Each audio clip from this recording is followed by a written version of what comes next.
Let me show you how to create an amazing ad using stock footage. Go to artgrid.io.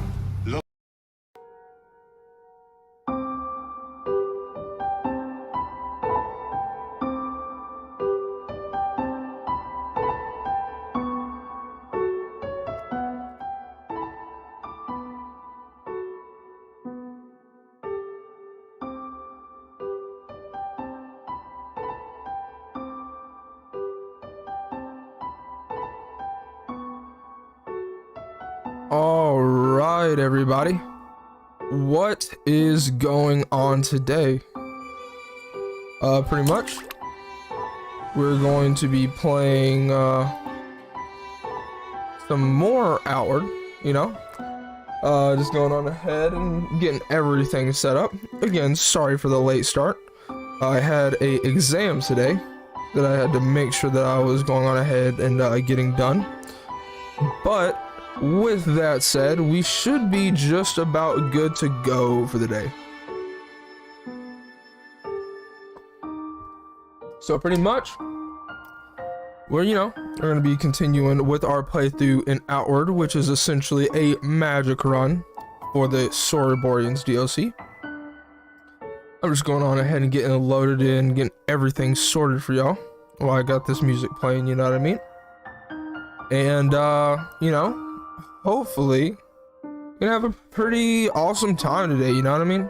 So let's go on ahead and start loading on in. As you can see, I did go on ahead and make a Code Sonic playthrough because that was honestly hilarious. So I decided to go with that. So let's go on ahead and get everything loaded in before we start playing. I just wanted to get the introductions going, and we could see about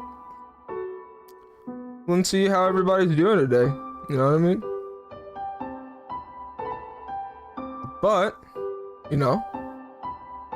effectively we'll just be playing a little bit of Outward, and hopefully we can progress our character a little bit, because I actually haven't done the Harmattan DLC quite yet. Now let me make sure that my mana is looking correct. I'm going to need to do a brief rundown of how this works. Alright, so let's look at our skills. Okay, so we no longer are using Elemental Discharge. Alright. We are currently using Torment. Triggers a related reaction. All nearby enemies related with a Hex. That's fair enough. You got Rupture. You don't use Jinx. Detonate all hexes nearby and all souls for related damage. Alright. And we also have Doom Hex. Inflicts Doom on touch. I'm pretty sure that also does lightning damage as well. So if I remember correctly, we can go ahead and make another light that way, and that's cool. This should, shoot a little fireball.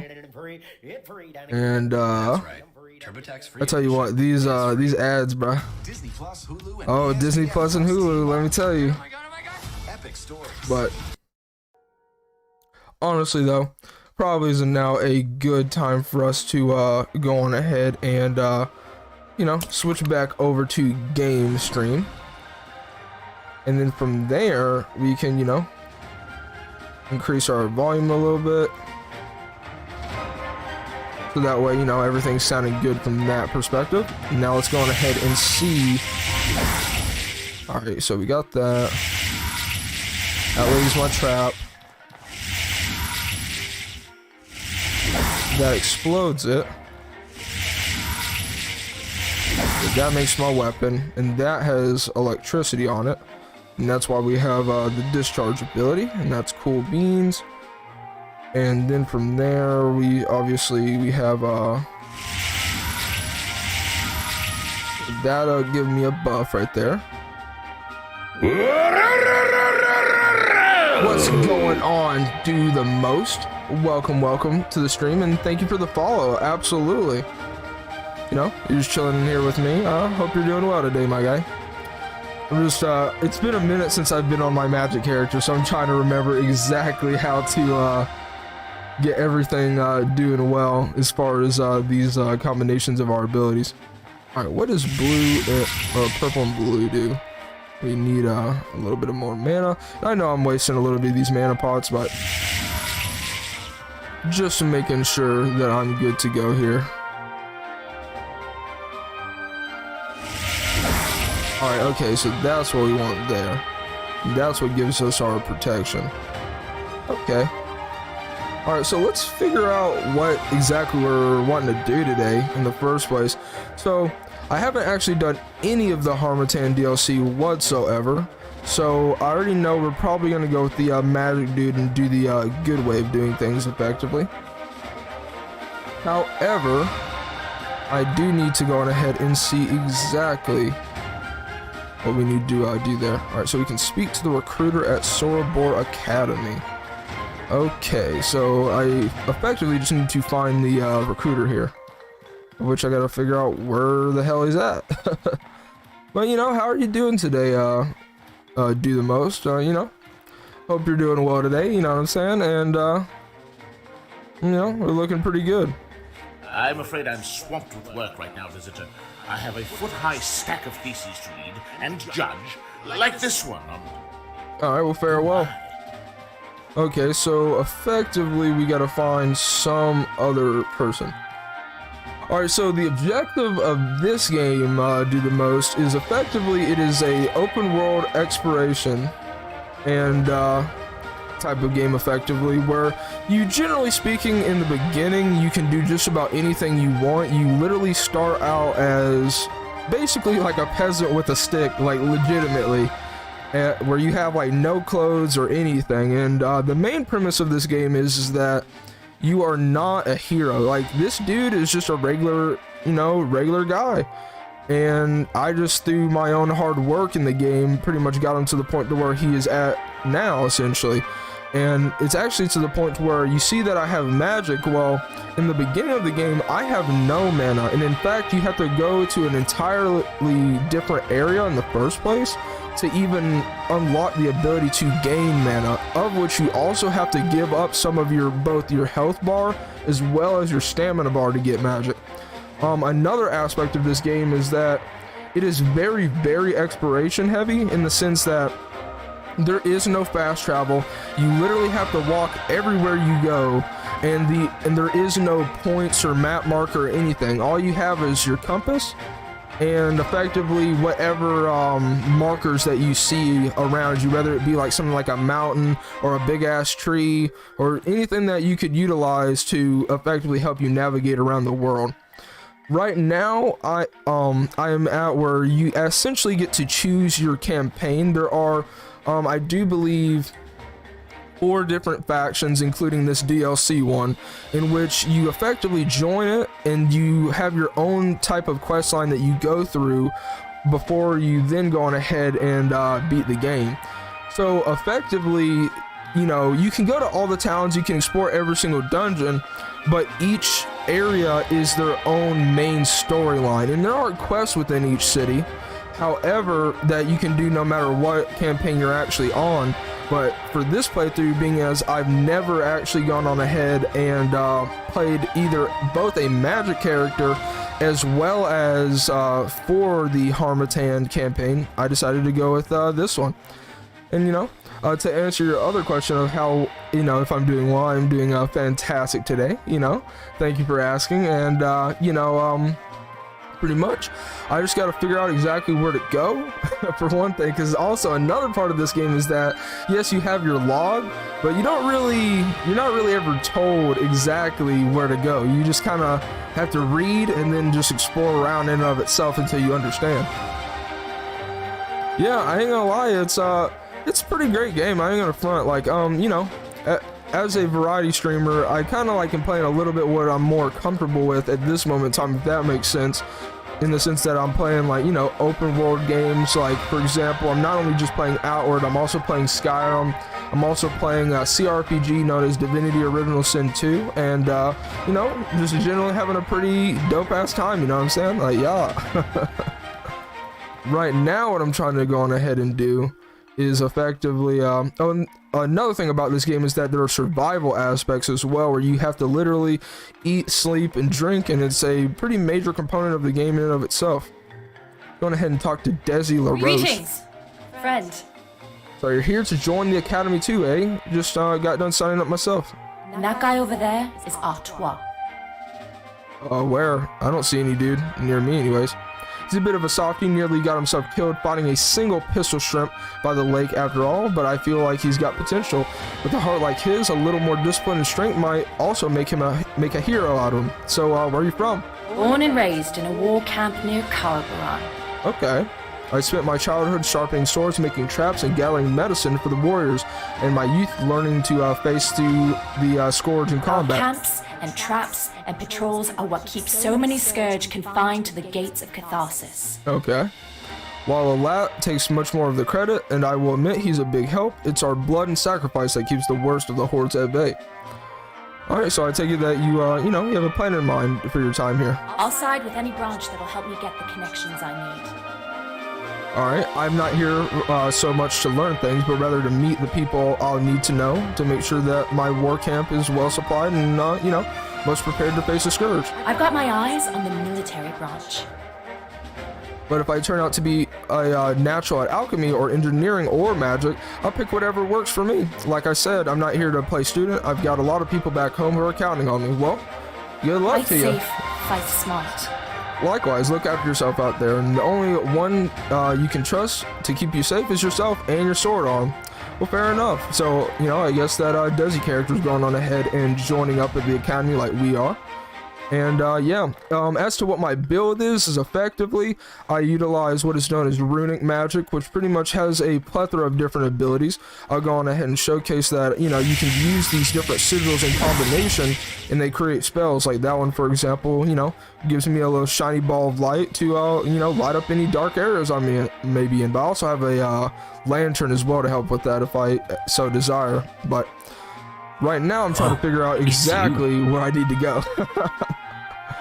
Alright, here to join Sorobore as well. I'm Artois Sutherland. Pleasure to make your That acquaintance. girl over there, Desi. We were in the same caravan to Harmonton. Alright, fair enough.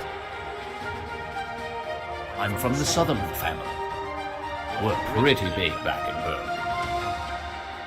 Berg. Mother would have preferred I try to study to become a chamberlain, or join my cousin Julius as a hunter.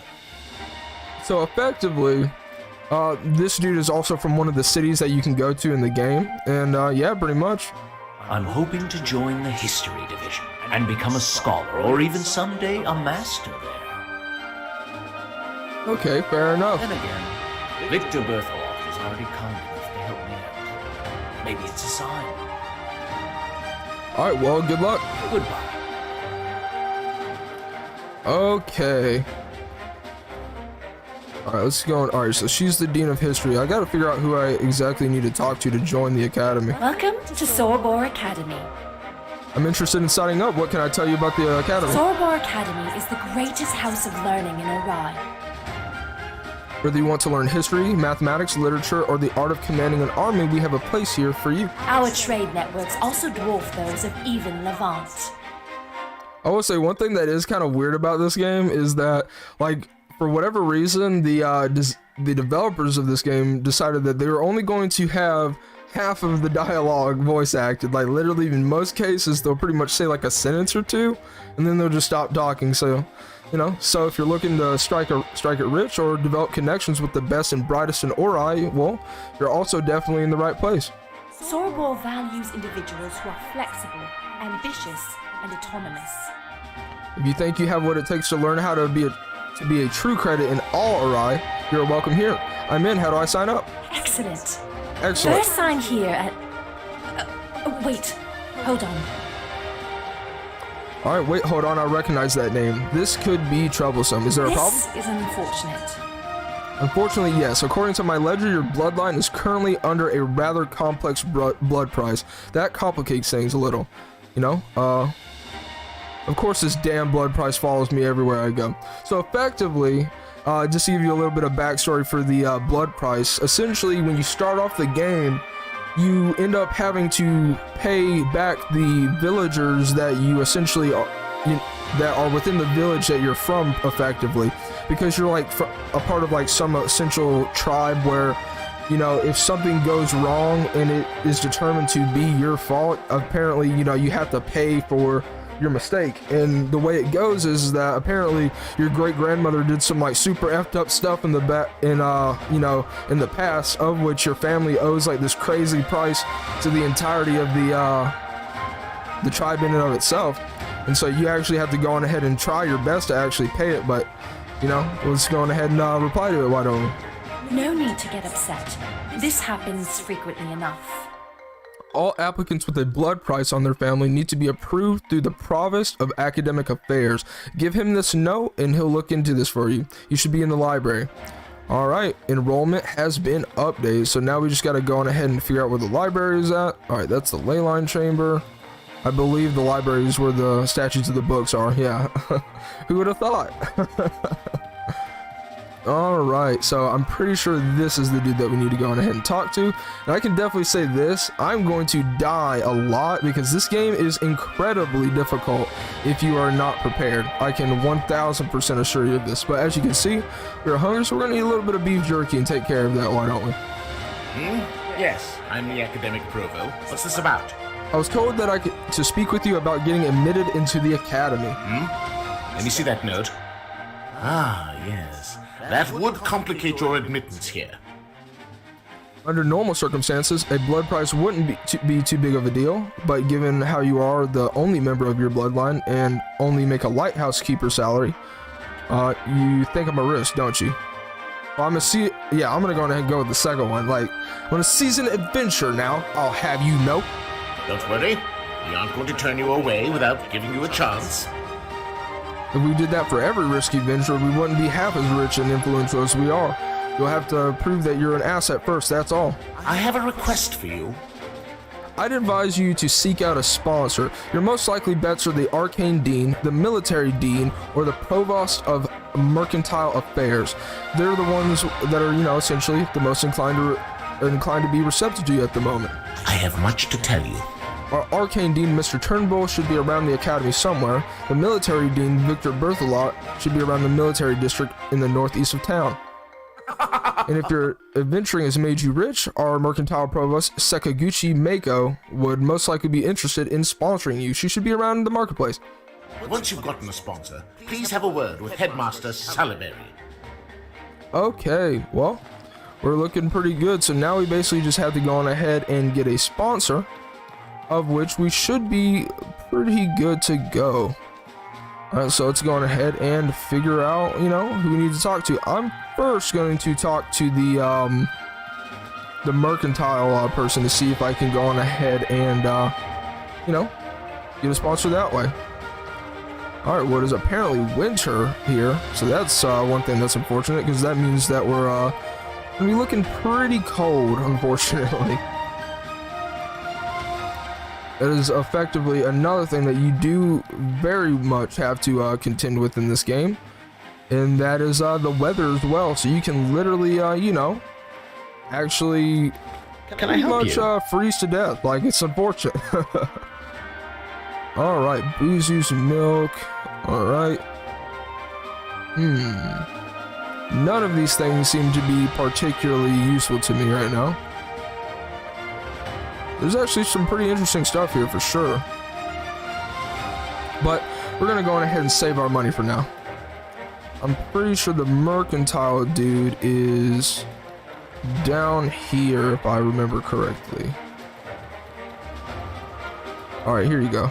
Yeah, Sakaguchi Mako. That's what I'm gonna talk to him. Or talk to her, sorry about that. Amba, good visitor. Welcome to Harmattan Market. Feel free to sample goods from all over the continent, all in one convenient place. I need a sponsor in order to join the academy. Can you help? A sponsor? Let me see that. Oh. You have a blood price, Hey. no? Then this will be simple. Alright, prove to me that you can stay on top of your finances, and this is a done deal as far as I'm concerned. Do as I ask, and you will be rewarded. Bring me 200 silver as a down payment on your tuition, and I'll sign that sponsorship form for you. No questions asked. Alright, fair enough. Alright, so we already, in fact, do almost have Can I help you? 200 silver. So what we're going to want to go on ahead and do is go down here and sell one of my gold bars that I have. And looky there, we now have 268. Let's go on ahead and talk to her again. I propose an exchange Alright, deal. of Here's your money. services, a wise investment on your part. Here you are. Your form is signed. Alright, now go forth and generate wealth and power for us all, apprentice. Alright, alertness potion and the enrollment log has been updated. Speak to Headmaster Raul Salaberry if you want to join the Sorobore Academy faction. And that's exactly what we're going to go on ahead and do. So pretty much we're just going to run all the way back. And we'll be looking pretty good. Now, what do I have? Lockwell's Revelation. Increase elemental damage by 15%. Ooh. Ooh, that's what I like to see. Hell yeah. Hell yeah. Alright, so we're going ahead and head on into here. We will go to the library and then we'll go on ahead and talk to the headmaster, why don't we? Alright. Well, so far so good. Let me go on ahead and adjust that just a little bit so you can see my beautiful face. Go on ahead and continue.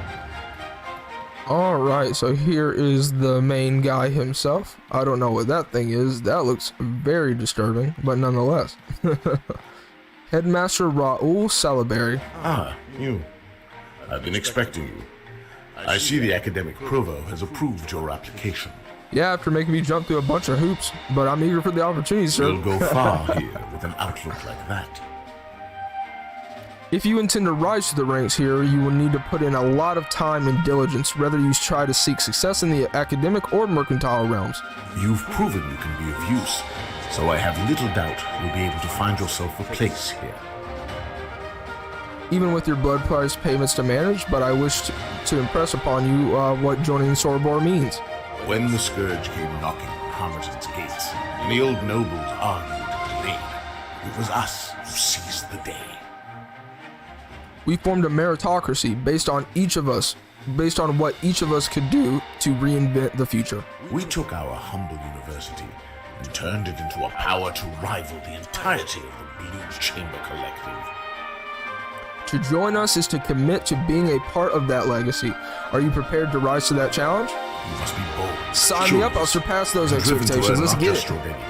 Sign me up. But also the respect Let's do it. then done. You already know To Sorobore again. the power of ambition. Then done. Welcome to Sorobore Academy, Kaido. As of this moment, you are an apprentice here. Take your time getting to know the town and academy. Alright, once you're settled in, try to make yourself useful and see if one of our deans will take you under their wing. That will be all, Kaido. Off you trot. Fantastic. Okay. Well, it would seem that we are now a part of Sorobore Academy.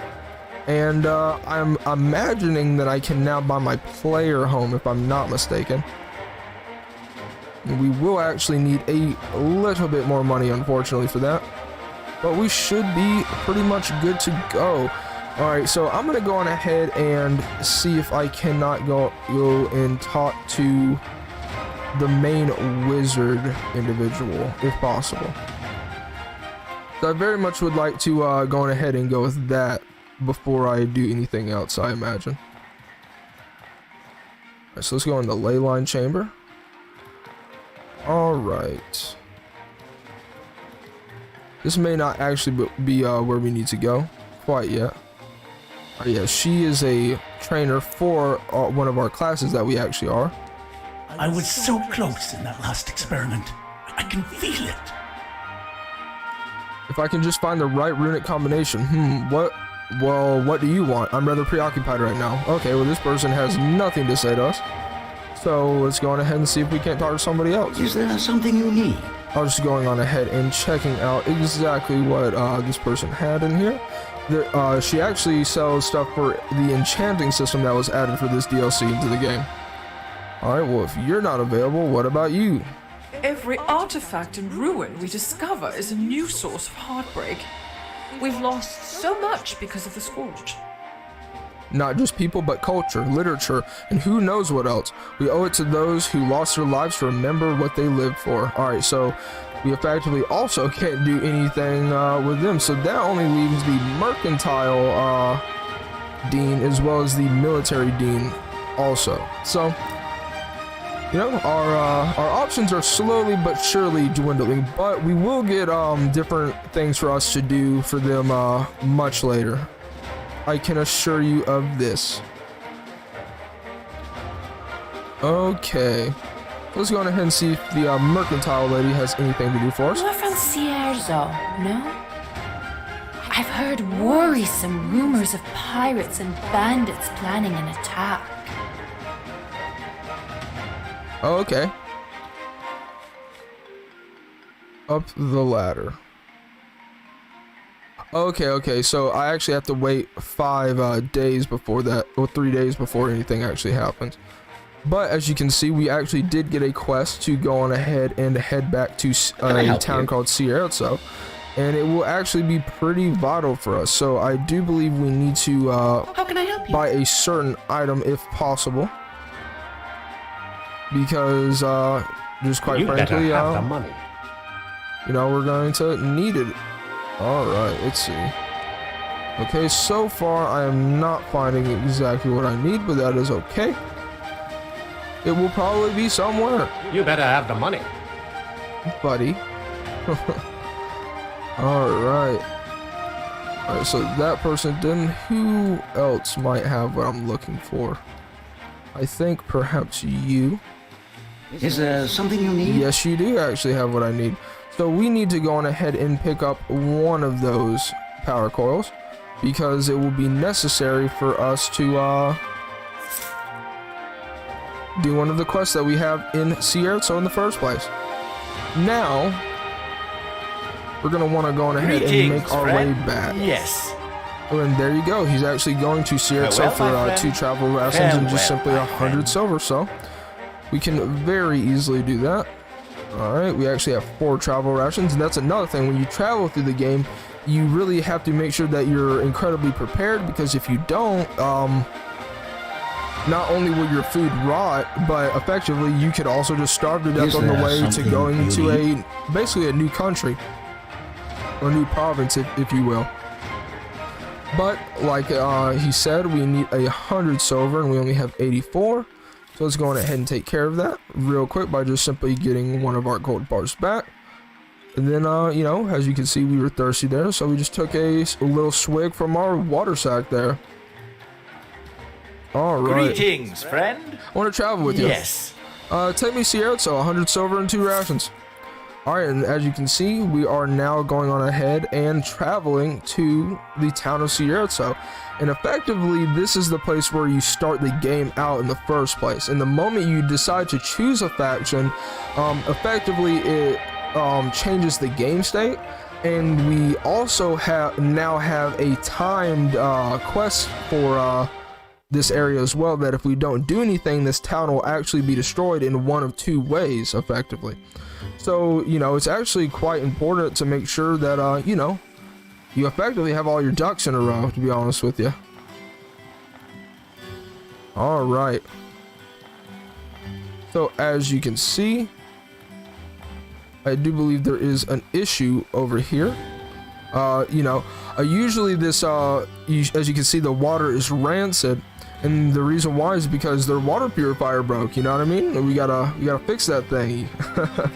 And so, essentially what that then means is that we have to, you know, we gotta fix it somehow. So let's go ahead and talk to this dude and see if we can't, because he is the engineer after all.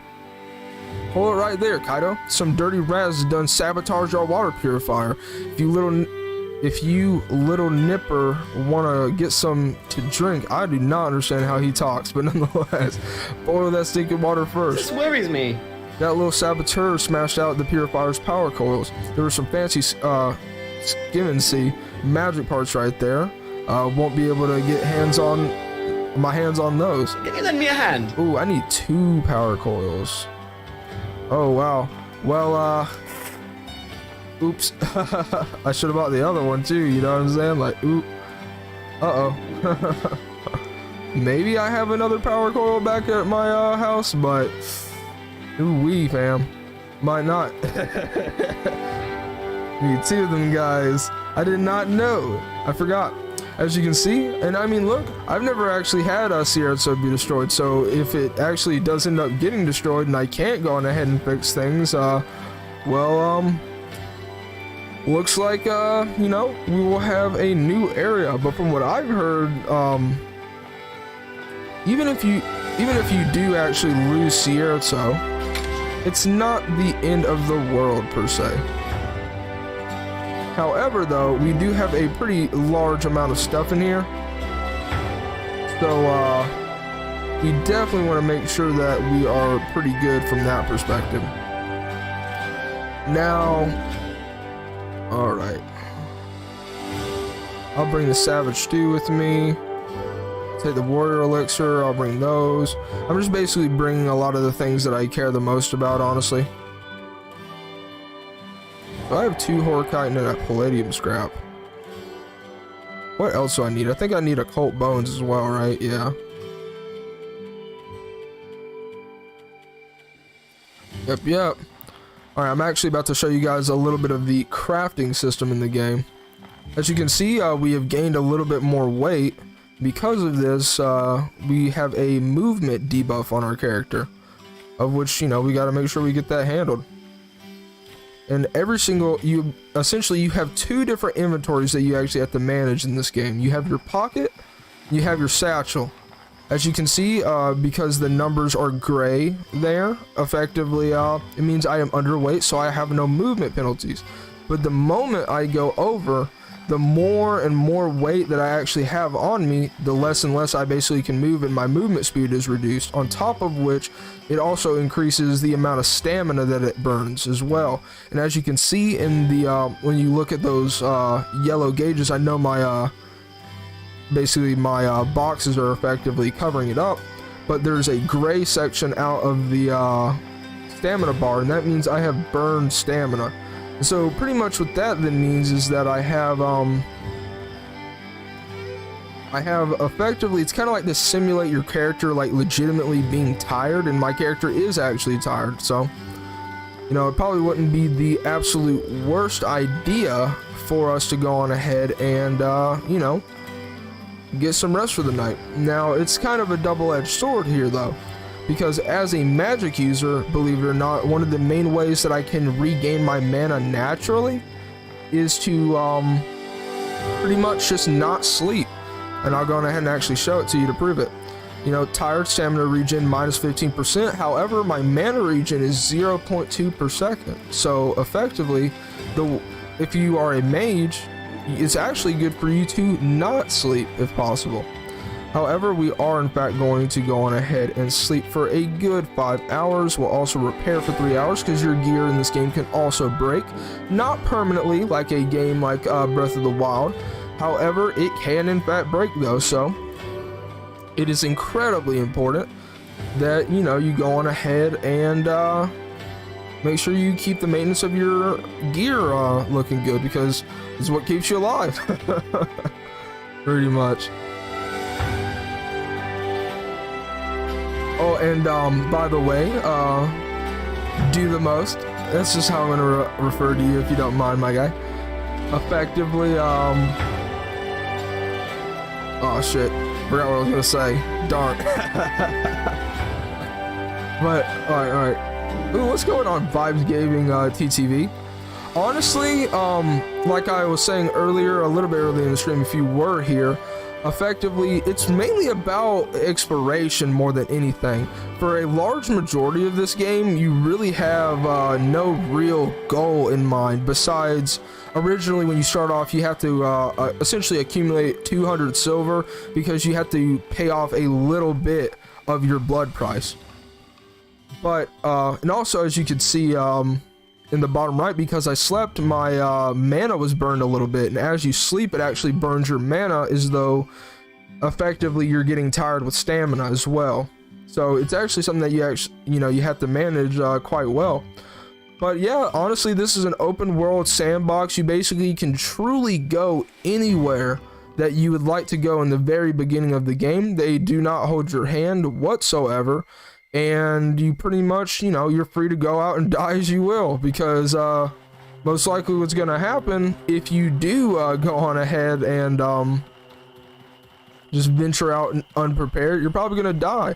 And that's actually one of the things about this game, is that the beginning of it has a major difficulty cap. It's extremely difficult in the beginning because you're literally a peasant with a stick, and you're gonna go and try to fight bandits and freaking packs of wolves or really hyenas, and it's just looking crazy, to be honest with you.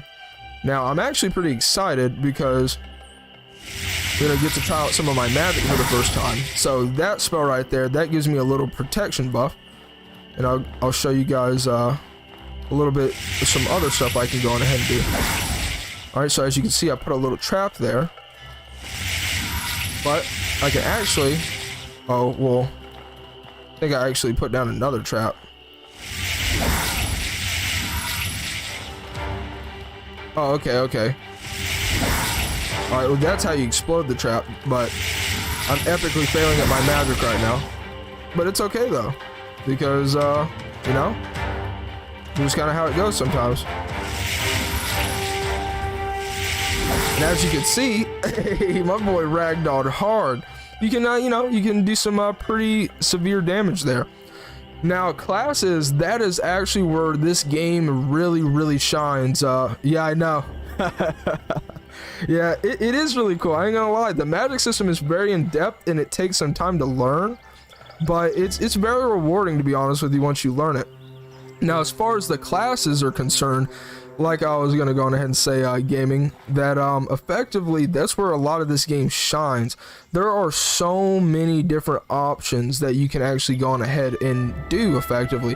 You can be a spell sword, you can just be a bow and arrow dude, you can be a rogue, you can be like a semi-paladin, you can just be a straight up warrior, you can be like a spell blade, you can effectively oh, and as you can see, I've contracted a cold because I've just been standing out here in the cold, you know what I mean?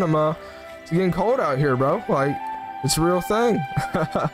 We're going ahead and eat a savage stew, and I'm going to take a weather defense potion so that way I just simply don't have to worry about it nearly as much.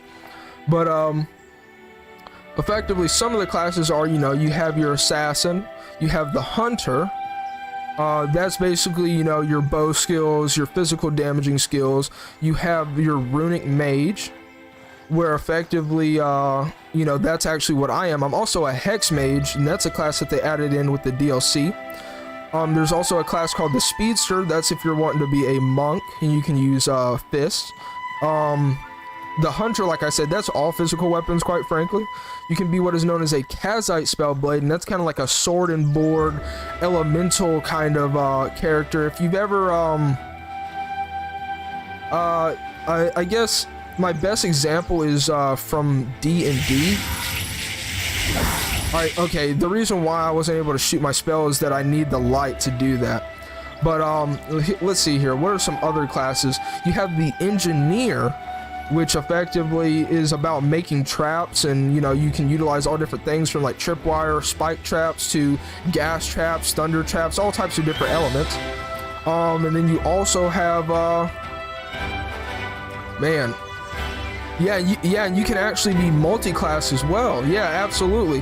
However, there are certain skills that you can take from any of the skill trees and it won't matter. But however, you have what is known in this game as breakthrough skills, and you have 3 of them, of which some of the more powerful abilities within each of the class, you have to spin that point in order to effectively do what you need to do. And as you can see, I went on ahead and activated spell there, but I need to go on ahead and run away because I am out of mana, and I made the mistake of not refilling it before I went on ahead and fought. So let's go on ahead and get away as fast as humanly possible. In fact, let me go on ahead and put on my bird mask so I can really get zooming here. But oh, and yes, it does actually have multiplayer. It's not massively multiplayer. It is only co-op with one other friend, but it is both co-op as far as just straight up, you know, online co-op, But on top of that, it is also local split screen as well. So that's the one aspect that's actually pretty darn cool as well. Alright, but here's what I'm going to go on ahead and do. As you can see, that combination pretty much made me have a little spell sword there, of which I actually no longer need to use my weapon. But as you can see, I can shoot my spells there. Alright. Alright, I accidentally got hit there because I did the wrong thing. Okay. Alright, well that didn't do anything.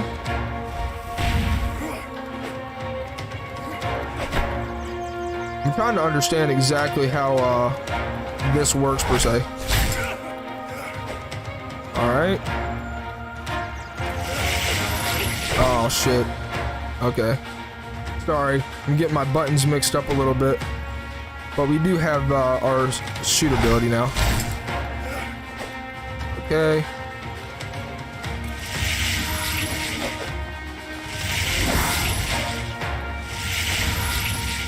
Good. Got you taken care of.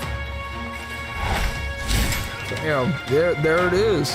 Hey, yeah, I'm not even gonna lie. Yeah, no problem, man. This is honestly, like, this is very quickly turned into one of my favorite games that have come out in the past 2 years, quite frankly. I'm just not even gonna front about that one. It just has a lot of incredibly deep systems. It's the type of thing that if you really love to just, you know, sink your teeth into like a really just in-depth world where, you know, they have like lore, you pretty much explore anywhere you want to go, you know, effectively a massive amount of different weapon classes, types, move sets, because I will say this game is very similar to Dark Souls in the sense that every single weapon has its own move set effectively, of which, you know, you have to master on your own and really get an understanding of. My other character that I just play on by myself is effectively a hunter, basically a pure physical build that essentially utilizes items known as rags. As you can see, I have what is known as spiritual varnish, a thick fluid that confers ethereal element when applied to a melee weapon. And effectively, there are items like that for every single element that you could possibly use in the game. And I pretty much just stack up my elemental damage on top of the physical damage that I already do, and I just burst down enemies for just massive amounts of damage. And I've actually taken some of the like most difficult bosses in the game and just completely shut them down. Like, my goodness. All right. I will say this though. I could definitely see how, how in this build I could very easily run out of stuff very soon. Oh wow, I ran out of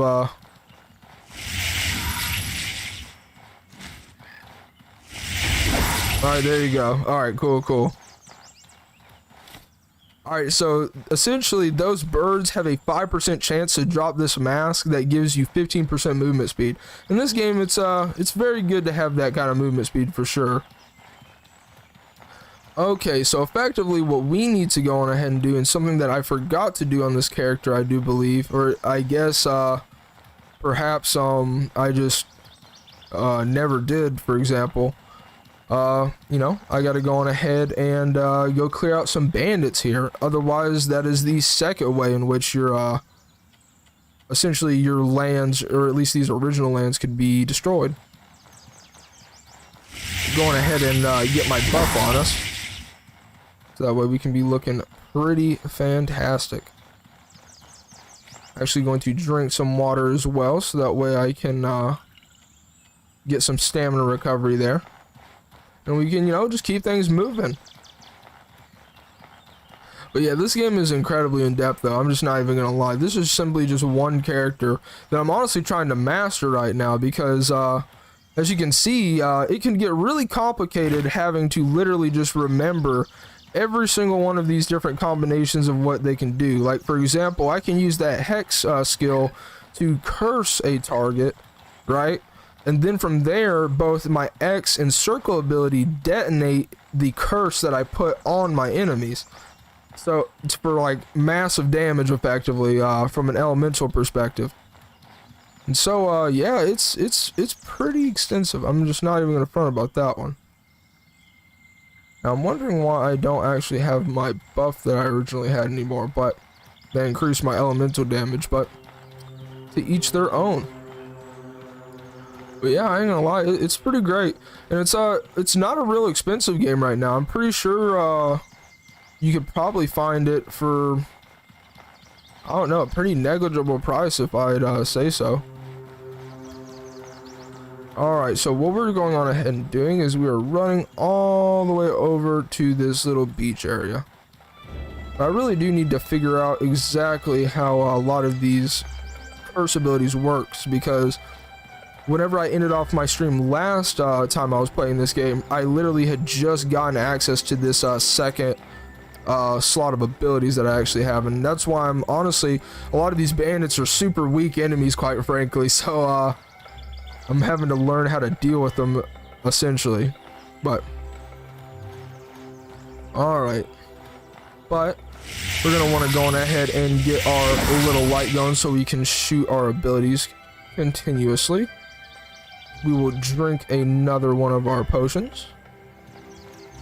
We will go on ahead and get our weapon out. We can actually activate the ability once again, and it becomes a two-handed weapon. And it actually has a different enchantment on it as well, of which it does poison damage, or not poison damage, in particular decaying damage. Okay, so let's go on ahead and see what this is talking about.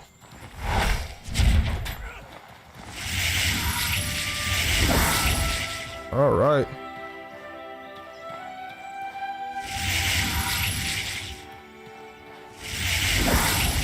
Bam. I don't know what he's doing, but hey, and that's how you do it right there. That's exactly how you do it. Hell yeah. That's what I like to see. But yeah, I ain't gonna lie, it's pretty fun. And then obviously, you know, this just does regular damage that I can, you know, it's got a moveset in and of itself. Now let's see about using some of these hexes, you know?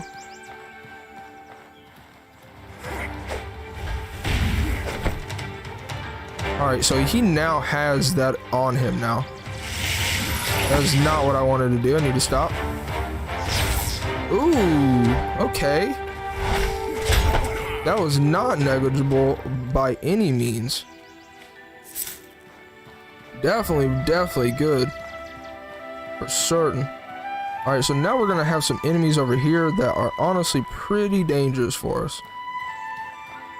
Not these dudes, of course, but... Okay, well, that was unfortunate.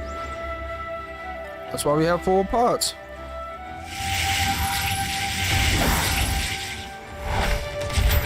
Bam, still get hit by it though.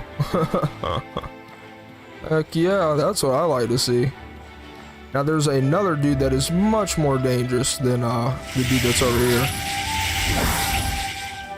Okay, oh yo, what's going on, Sin Sister? You know, what's going, you know, hell yeah. Appreciate you for going ahead and stopping through. Indeed. Alright. I guess you're just gonna let yourself get hit by magic, then I mean, look. Alright.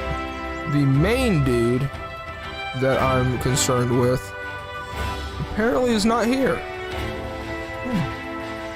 Fair enough. But what I am gonna go on ahead and do is I'm gonna travel down to this beach over here, and I'm gonna take me out a individual, you know what I'm saying? Big old blue lobster. These things are incredibly dangerous at the start of the game. I'm just not even gonna front. Okay.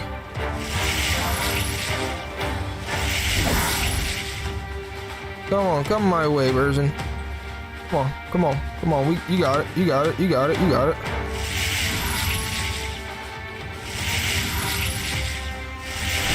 Now, as you can see, the lightning hurts a lot. Come on.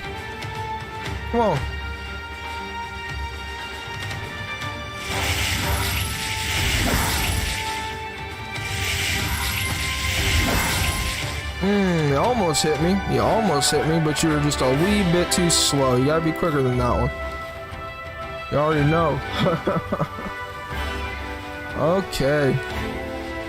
With that, we've, you know, gotten this little area. Going ahead and mine that ammonite. That sells for a pretty penny. I'm not sure where the, there's supposed to be another dude who actually has a shield over here, but guess he ain't here for whatever reason. Alright, let's go ahead and get that seaweed. There's another ammonite over here. And then we can be looking good. Let's go ahead and take another health pot. Now, I am going to need to very soon figure out a solution to all this mana I use whenever I'm actually walking around. I might want to go to another city so that way I can go on ahead and, yeah. And get a skill that allows me to just passively regenerate mana. However, that might not be possible as well. Okay, but here's what we're going to want to go ahead and do. Hey bro, I appreciate you for stopping by, you know. If you enjoyed the content, you know, go on ahead and feel free to hit me with a follow. I stream every single Monday through Friday from usually 10:30 to 2 p.m. But I got a little bit of a late start today. But, you know, just in general, we're looking pretty good. All right, well. Ow, stop it.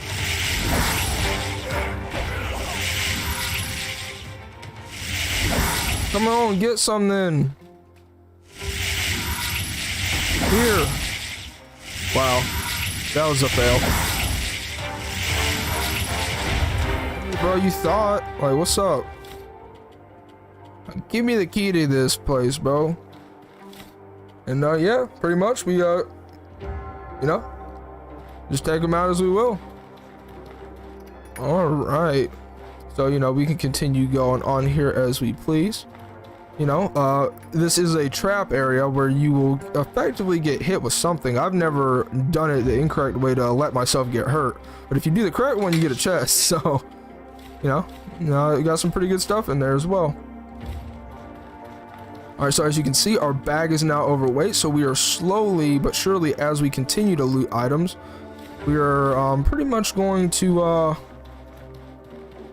slowly but steadily lose our life there. Well, sorry, not our life, but we're going to get slower and slower. All right. I'm going ahead and heal myself up there. Okay, let's go ahead and pop another pot. Take a health potion. Now we're back underweight again. And see, that's another thing in this game is you definitely want to make sure that you're effectively doing what you need to be as prepared as humanly possible. So where are they? Are they even in here, bro? Because they said there was an issue at Vindeval, so I guess not. Oh, I guess I already had that done. Okay. I do definitely need to go get another power coil, unfortunately. You either have to get lucky or you have to go somewhere where you buy them at. And the place that you buy them at is very far away, so the town could easily pretty much go down to the dumps if you are not careful.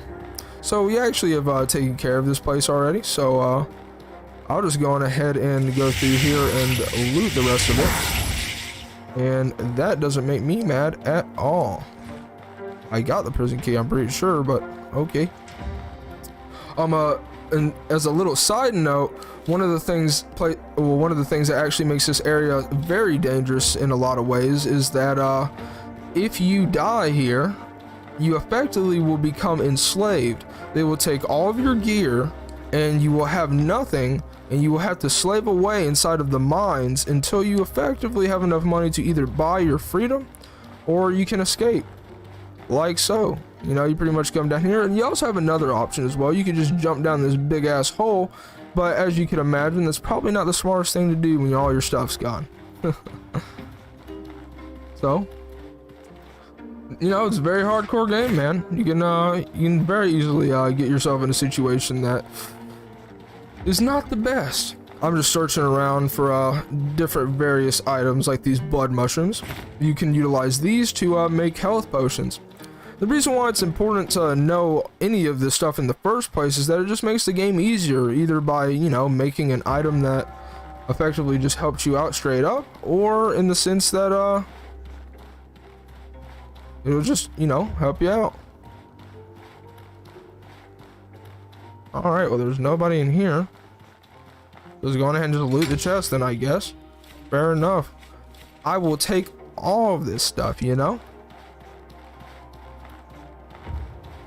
And that's the thing, every once in a while, the loot and chests will in fact respawn. Now, as far as this area goes, I swear this is going to be a DLC. I swear to y'all this is going to be a DLC. Like, this has to be eventually. Just the way it looks like there's going to be a ship and it's going to take you out somewhere. It's the only port that exists in the entirety of the game. And on the map, there is in fact an island, so, you know, it is what it is there. But let's go on ahead and head on back to town if we can. All right.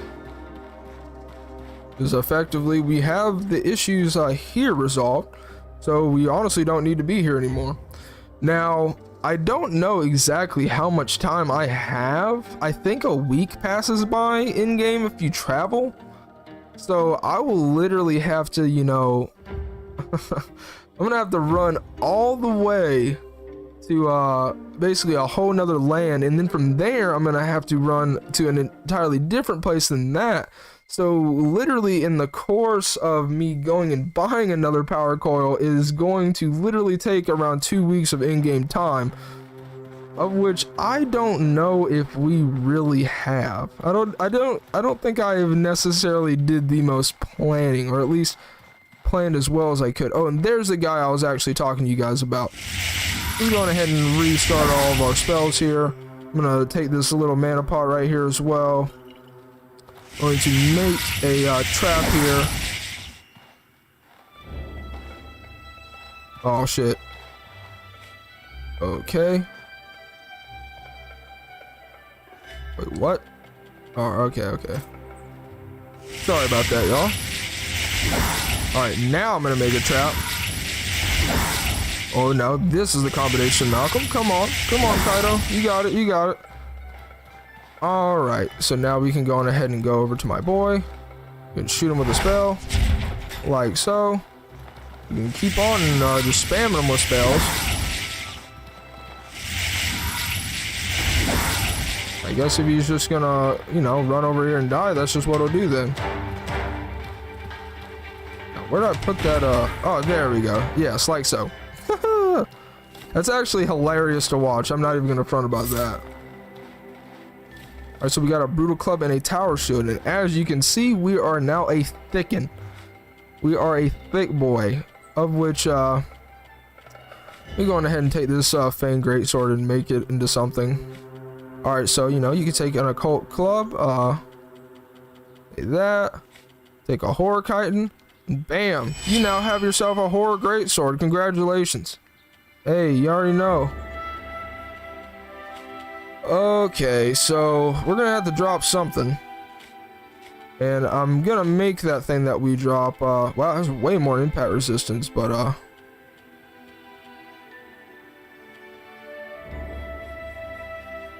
hey, do the most, you know. I appreciate you for the compliment. Thank you.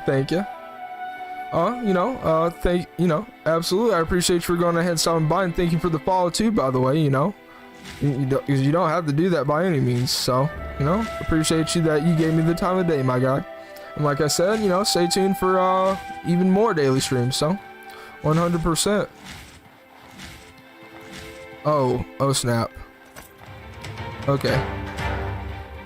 All right.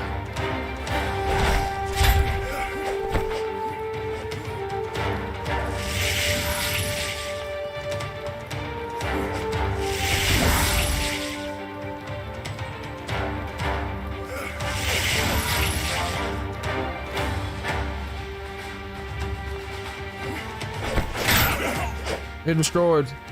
I can use melee as well. Okay. So now what we're going to want to go on ahead and do, oh sorry, didn't go to my backpack there. We are going to want to take another mana potion. Yeah. Alright, so how much slower do I move here? Alright, can I move? Okay. What about without that?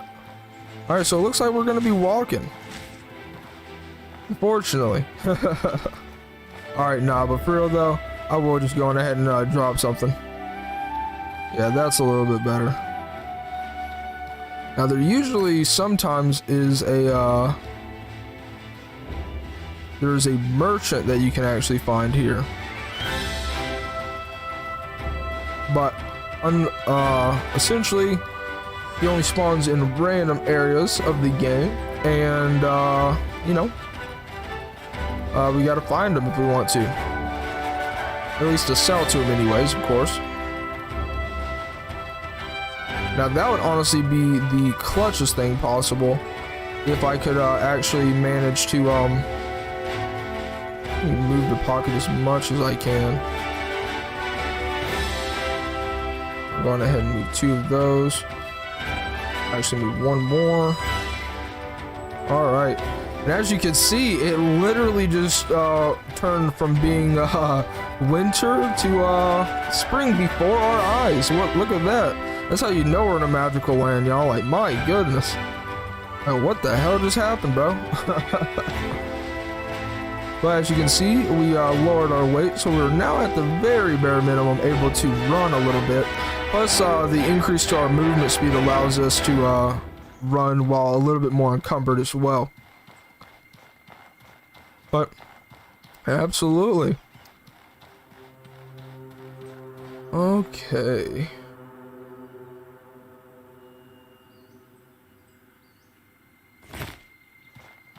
Going ahead and get some more of those turnips so that way, you know, I can actually make some mana potions eventually. Alright, unfortunately my guy is not over here. We can go on ahead and check one more little spot, and then we can see where he is.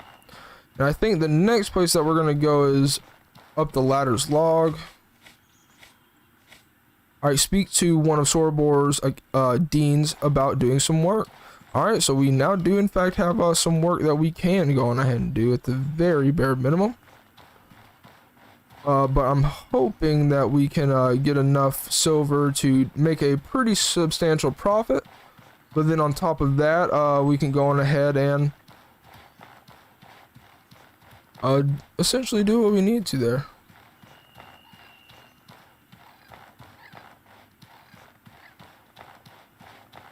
Is my boy running after me right now? Oh my goodness. We got the dangerous stuff here today. Got a whole black pearl bird. Those things will beat your ass. And then on top of that, got a whole Wendigo over there. And effectively, that Wendigo or the Wendigo, he can spawn randomly on the map anywhere, and his path is just absolutely random.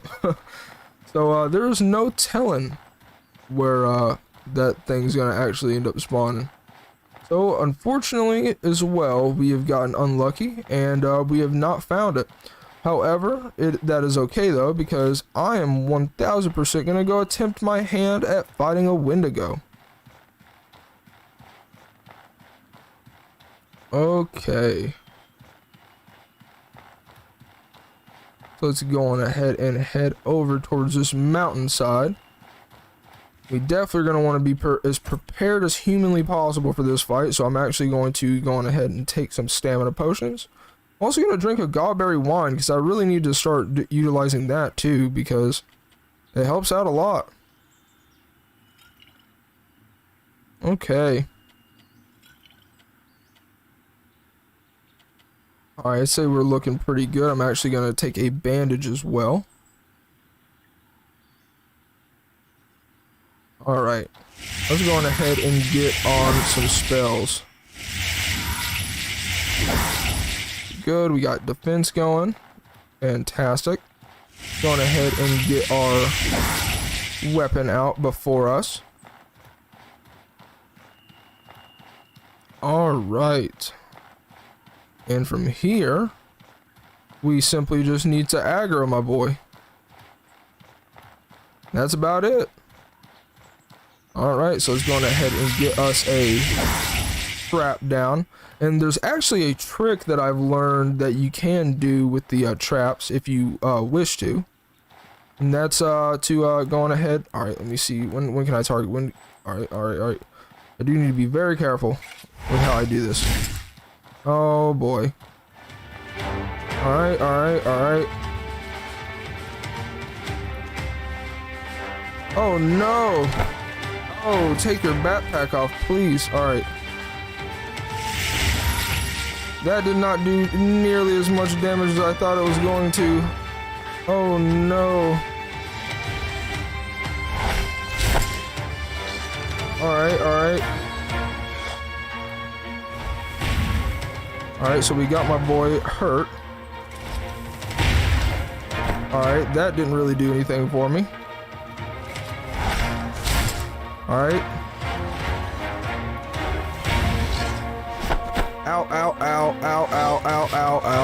Get out my face.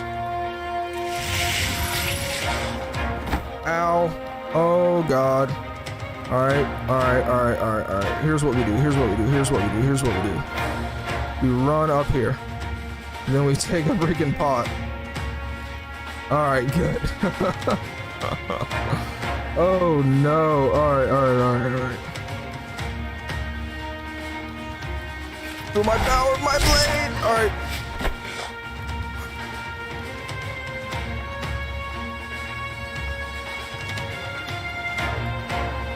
Oh my goodness.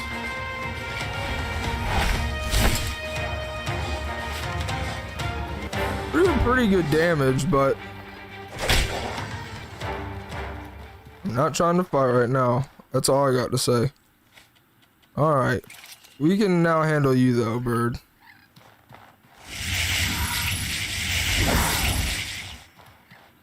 Alright, bird.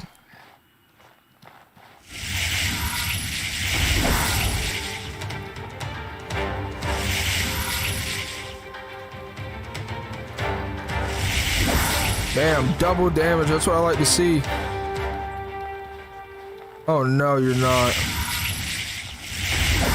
No, you will not be getting away. Alright, and as you can see, that was quite the little bit of combat that we had to go on ahead and get into there. But we came out successful, and because of it, we got some good stuff there. Go ahead and put our bird mask back on. Move some items back to our inventory right there. We can actually go on ahead and empty some of these. I'll just go on ahead and empty this out. Take a health potion. And then we're on our way.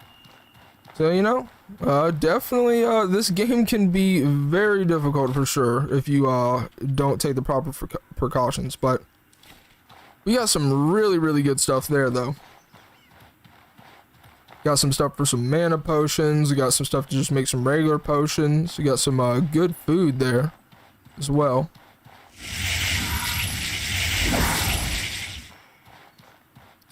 All right. But it would seem as though, you know, we're able to get things going. All right, so pretty much we're just going to go back to town. We're going to do whatever selling we can. And then from there, we're going to, you know, keep it moving. Indeed. Hey. All right.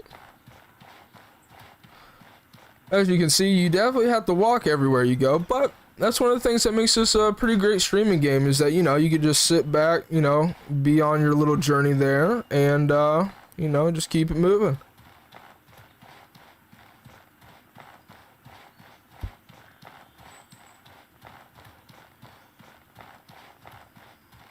But man, oh man, do you run slow though.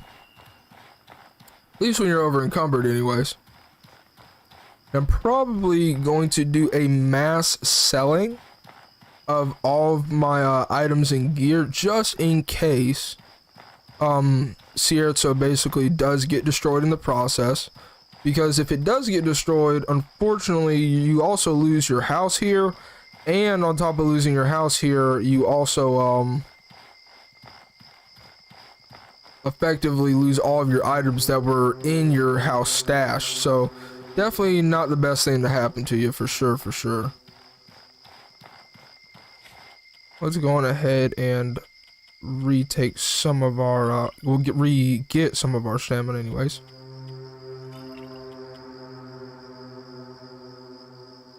All right, I do like that the punch and paste does seem to restore my stamina all the way, though. That's pretty great.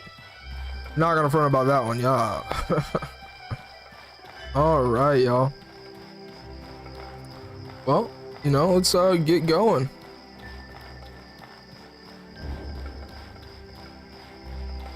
All right, so yeah, pretty much what we're doing now is we're gonna go on ahead, head back to town. We're doing as much selling as humanly possible, and then after we do that, we're gonna be heading over to a new area. It's definitely going to be a incredibly long journey, but if we can go on ahead and get this quest line done, I'd say it's pretty worth it to go on ahead and get this over with. And even if we don't, that is also okay, because effectively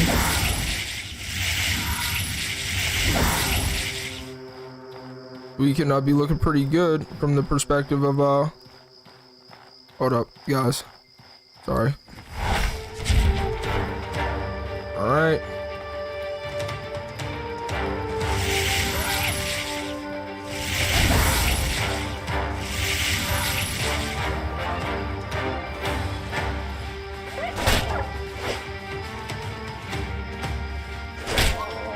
actually does some pretty good damage there. I'm not even front about that one.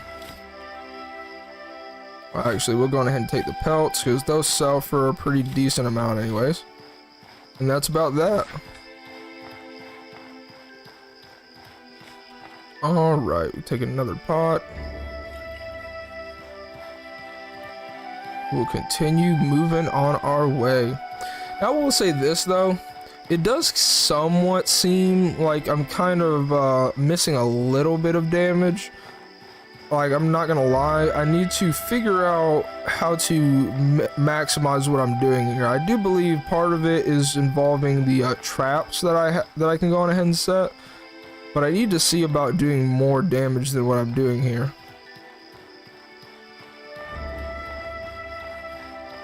Alright, let's go on ahead and do a little bit of practicing, if I don't mind myself. Alright.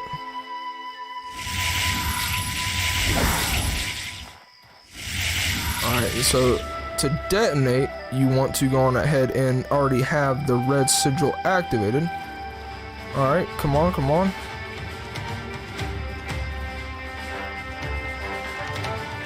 And right as they get close.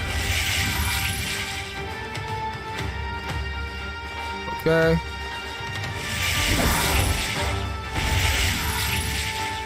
Fantastic. I didn't do what I was trying to do, but it's okay because we got through the combat encounter, I guess.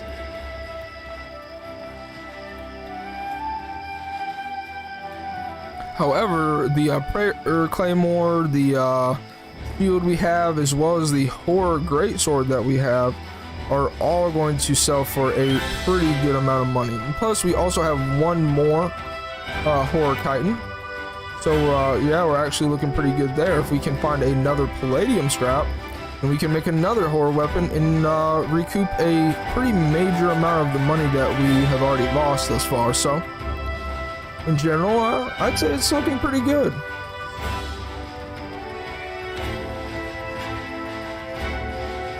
Okay. Hold up just a second. I do want to go on ahead and have a situation going for my thumbnail very quickly. We're just going ahead and get rid of the webcam for just a moment. Just so that way I can go to gameplay capture. We'll come back really fast, like so. And yeah, we can keep it moving. I just wanted that moment, obviously, so that way, you know, for YouTube purposes, if you've actually missed this live stream, you know, I'm also on YouTube at youtube.com/KaidoFlame. You know, you can watch any of the streams that I've actually done previously. They're all there. And just in case you missed with this one, you know, and if you're enjoying what I'm doing, please feel free to, you know, click that subscribe button, like the video. Also, you can click the bell notification so that way you're notified anytime I'm, you know, a new video goes on ahead and is published. Okay, so we are now back in Sierra, which is pretty good for us. Where are you going? Alright, he only goes to Harmontown, and that's fine. Alright, so let's go on ahead and sell all of this stuff. And as you can see, we're getting 945 whole silver. So that's pretty great. Went ahead and sell that ammo line. We could sell both of those, as well as the gas traps. We will go on ahead and sell our perishable items. Alright, looking good there. Alright, how many gold bars do you actually have? Let's go on ahead and take out all of them. And we're looking good. And as you can see, the Horde Greatsword sell for a very pretty penny. For sure, for sure. And as you can also see, we are back down on our weight. So, you know, we're looking pretty good from that perspective. What was all the things that you could say? Alright, we're good on that. Alright, does not seem to have anything that we are actually interested in, and that's okay. Alright, so what we're looking to go on ahead and do now is basically do a pretty massive amount of selling, so that way we can, you know, make sure that all of our items are accounted for. Go on ahead and do a little bit of alchemy, make some more mana potions. You can see we can make a couple right then and there. We'll go ahead and make some teas as well. Alright, so what we're going to want to go on ahead and do from here. Ooh, we already have a great sword, unfortunately. Oh, and I do have a palladium scrap, so we can make even more money. That's fantastic. Great, great, great. Where'd it go? There we are. Alright, we definitely want to get the Strange Rusted Sword out, and we want to keep that on us. So that can lead us to making even more money in the future as well. As you can see, we can make another Horde Greatsword, which is another 750 silver, which is fantastic for us. Go ahead and pick up all these. Elemental Resistance Potion. We're definitely going to have to make a few trips back and forth, unfortunately. But that should be alright. How many turnips do I actually have? I don't have very many of those, so. Alright, you just basically get a bunch of the valuable items to start off with. And we can get moving. And I'm mainly doing this, like I said, just in case I find myself, you know, pretty much in dire straits because I no longer have the have my house and I don't want to lose all my items. So let's go ahead and sell what we can. Is there something you need? Definitely want to sell the flintlock. Definitely want to sell that. Don't really need those for the alertness potions. I will sell all of the pelts, all of those, all of those. No, not that. Sell the cold stone. We're not using rags anymore. We'll honestly sell all of these. All of these. And yeah, then we can get as many gold bars as we can from my guy. Alright, so now we're sitting at 1,783 silver, which is pretty much 17 gold bars. So I'd say we're looking pretty fantastic as far as our money is at this point.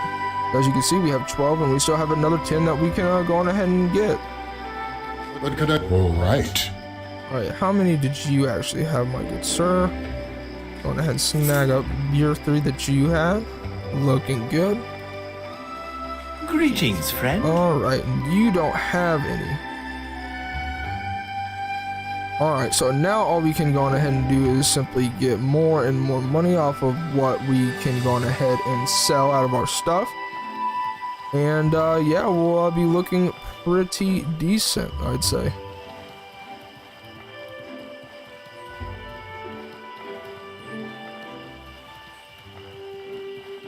All right, let's go on ahead and take a look at some of the stuff we can go on ahead and sell. Sell some of those. Would definitely take all of these different potions. Can sell a lot of this stuff because we just simply don't need it. Okay.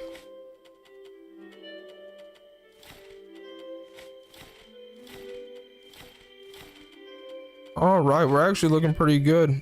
We're probably going to be able to make a pretty solid amount of money from this. All right, let's go down and well, I guess we can go ahead and head over this way. It'll be a little bit faster for us.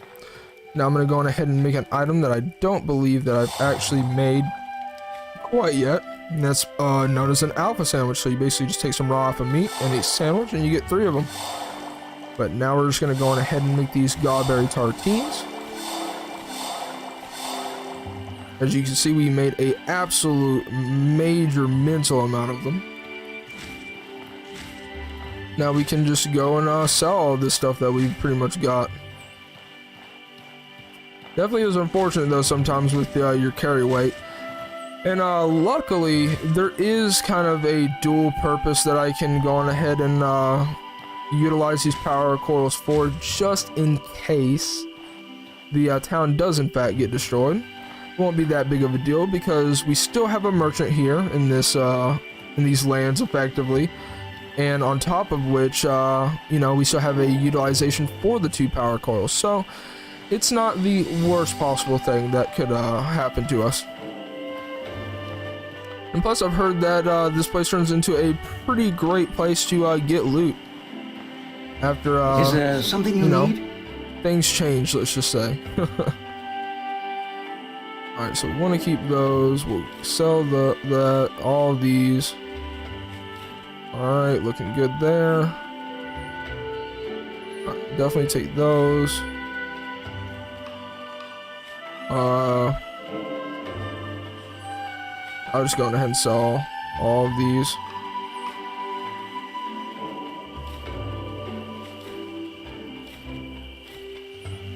Alright, and as you can see, we're going to be getting a pretty good amount of silver for all this stuff.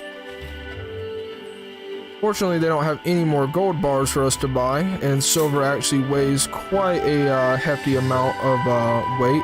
However, as you can see, we are now free as far as a carry weight perspective is concerned.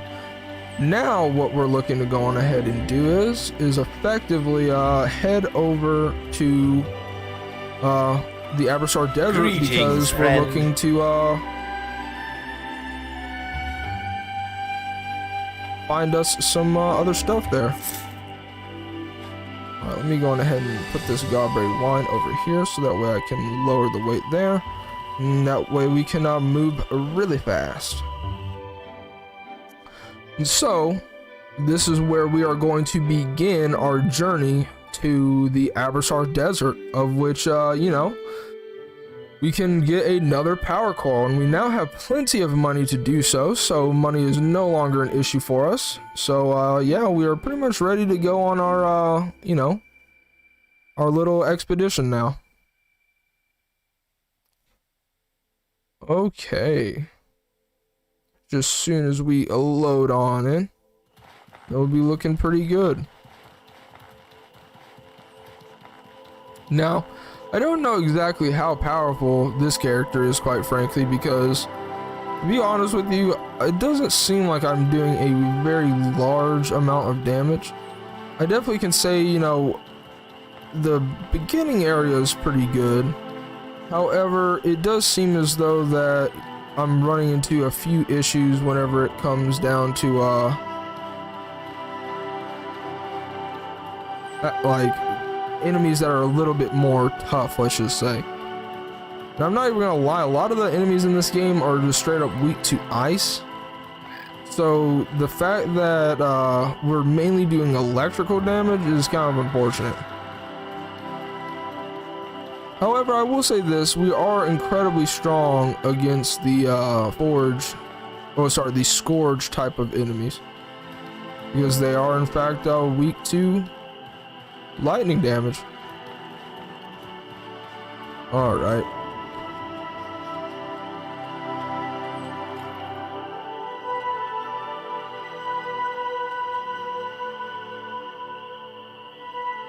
At least some of that's back.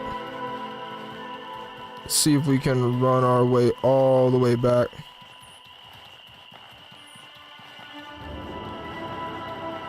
But yeah, pretty much, you know, like, we're just on our way from here.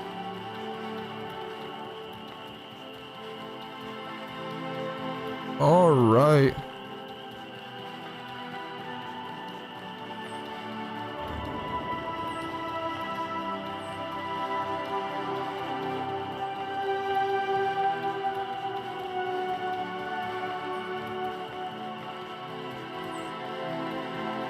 Okay.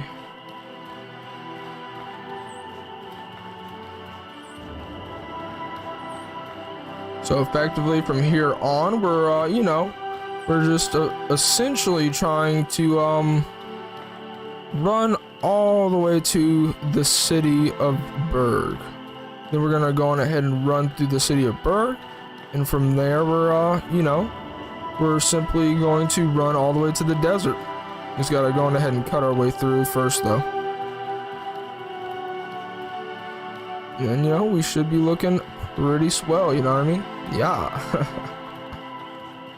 Alright. But man, oh man, my dude has absolutely no stamina right now. Like, golly. But we should be able to make it nonetheless. Have a lot of running to do. That is definitely for certain. Alright.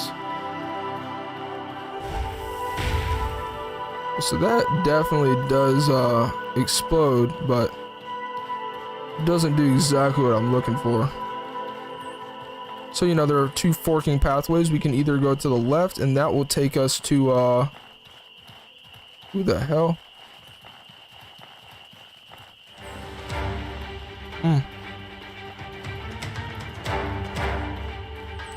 I have no interest in fighting that person. Anybody that has the armored ones are very dangerous, quite frankly. And I'm also much more interested in just simply getting to where we're trying to go, quite frankly.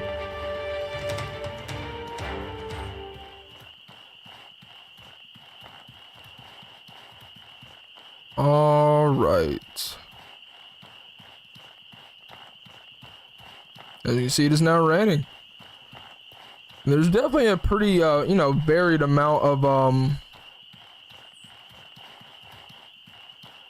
weather in the game that you got to deal with. Because as you can see, I am wet, and it makes my cold weather defense go down, but my heat resistance go up. So, you know, I'm pretty interested indeed. I'm honestly pretty surprised that I didn't aggro that hyena there, quite frankly. Alright, but we are almost there. And as soon as we get to this gate right here, we can travel to the Inmercar Forest for 3 rations there. So, you know, we're looking pretty great, you know what I mean? Alright.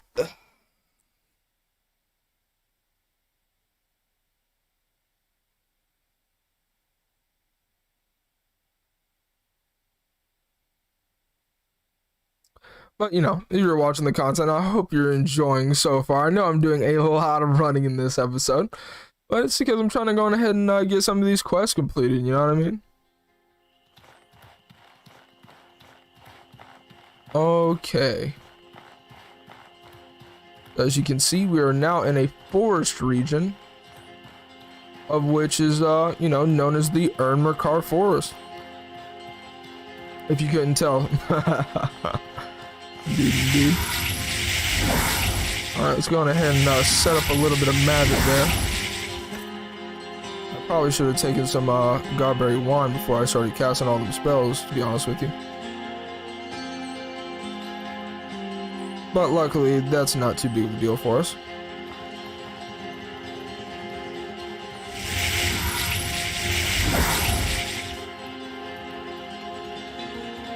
Alright, let's go on ahead and try our best to utilize this these spells in the way that they need to be done. Alright, come for me. Here.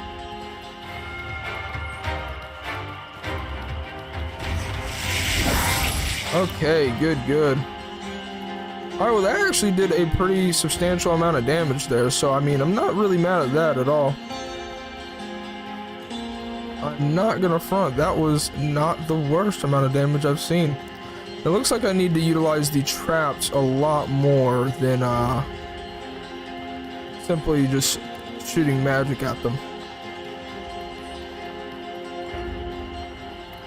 Of which, you know, it's just something I'm gonna have to get used to. Alright.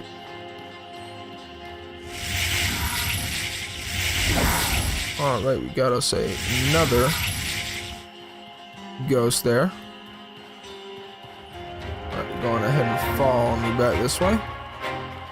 Going ahead and get this going. Alright, good. So far, so good. Haven't had too much trouble in dealing with any of these enemies. You know, maybe I am wrong about how powerful the class is to a certain extent, because, I mean, I kind of, you know, not necessarily utilizing it to the best of its ability either, so definitely could be doing things just a wee bit better there.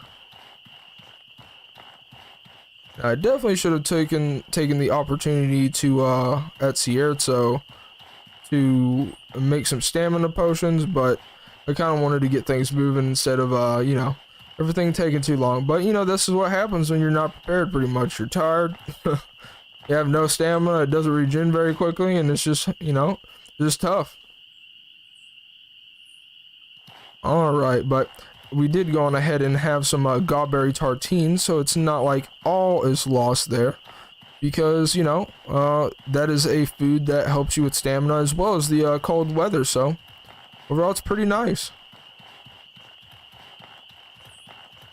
Now, I'm pretty sure there are some enemies that we will come up against rather soon.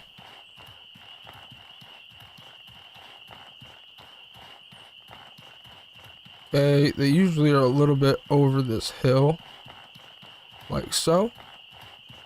I think there's a couple of them over there right as I speak. Yes, that does look to be the case. Alright.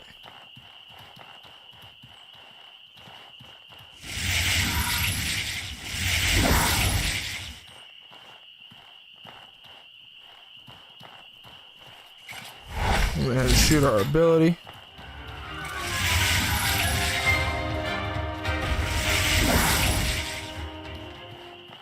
Well, I guess the other one decided that he didn't want none, so I ain't mad at it. Going ahead and hit my boy. There we go. And that actually worked out pretty well for us. Alright, I don't really want any of the loot that these guys have on them. I will take this travel ration, however. Alright, that I do believe over there across the river is one of our buddies. And I definitely want to go on ahead and see if he actually can take us to the desert, because if he can, then that's what we definitely want to go on ahead and do. For sure, for sure. Because while the merchant in all of these cities takes you to effectively to the DLC area of Harmattan. Whenever you see a traveling merchant, like I do believe I see so far, that dude actually serves the purpose of pretty much allowing you to fast travel for a fee, of course, to a random area of the map. Alright, now that we got that going, let's go on ahead and shoot with our spell. Alright. Let's go on ahead and get someone coming our way. Alright, we'll go on ahead and take you down, because you obviously aren't that big of an issue.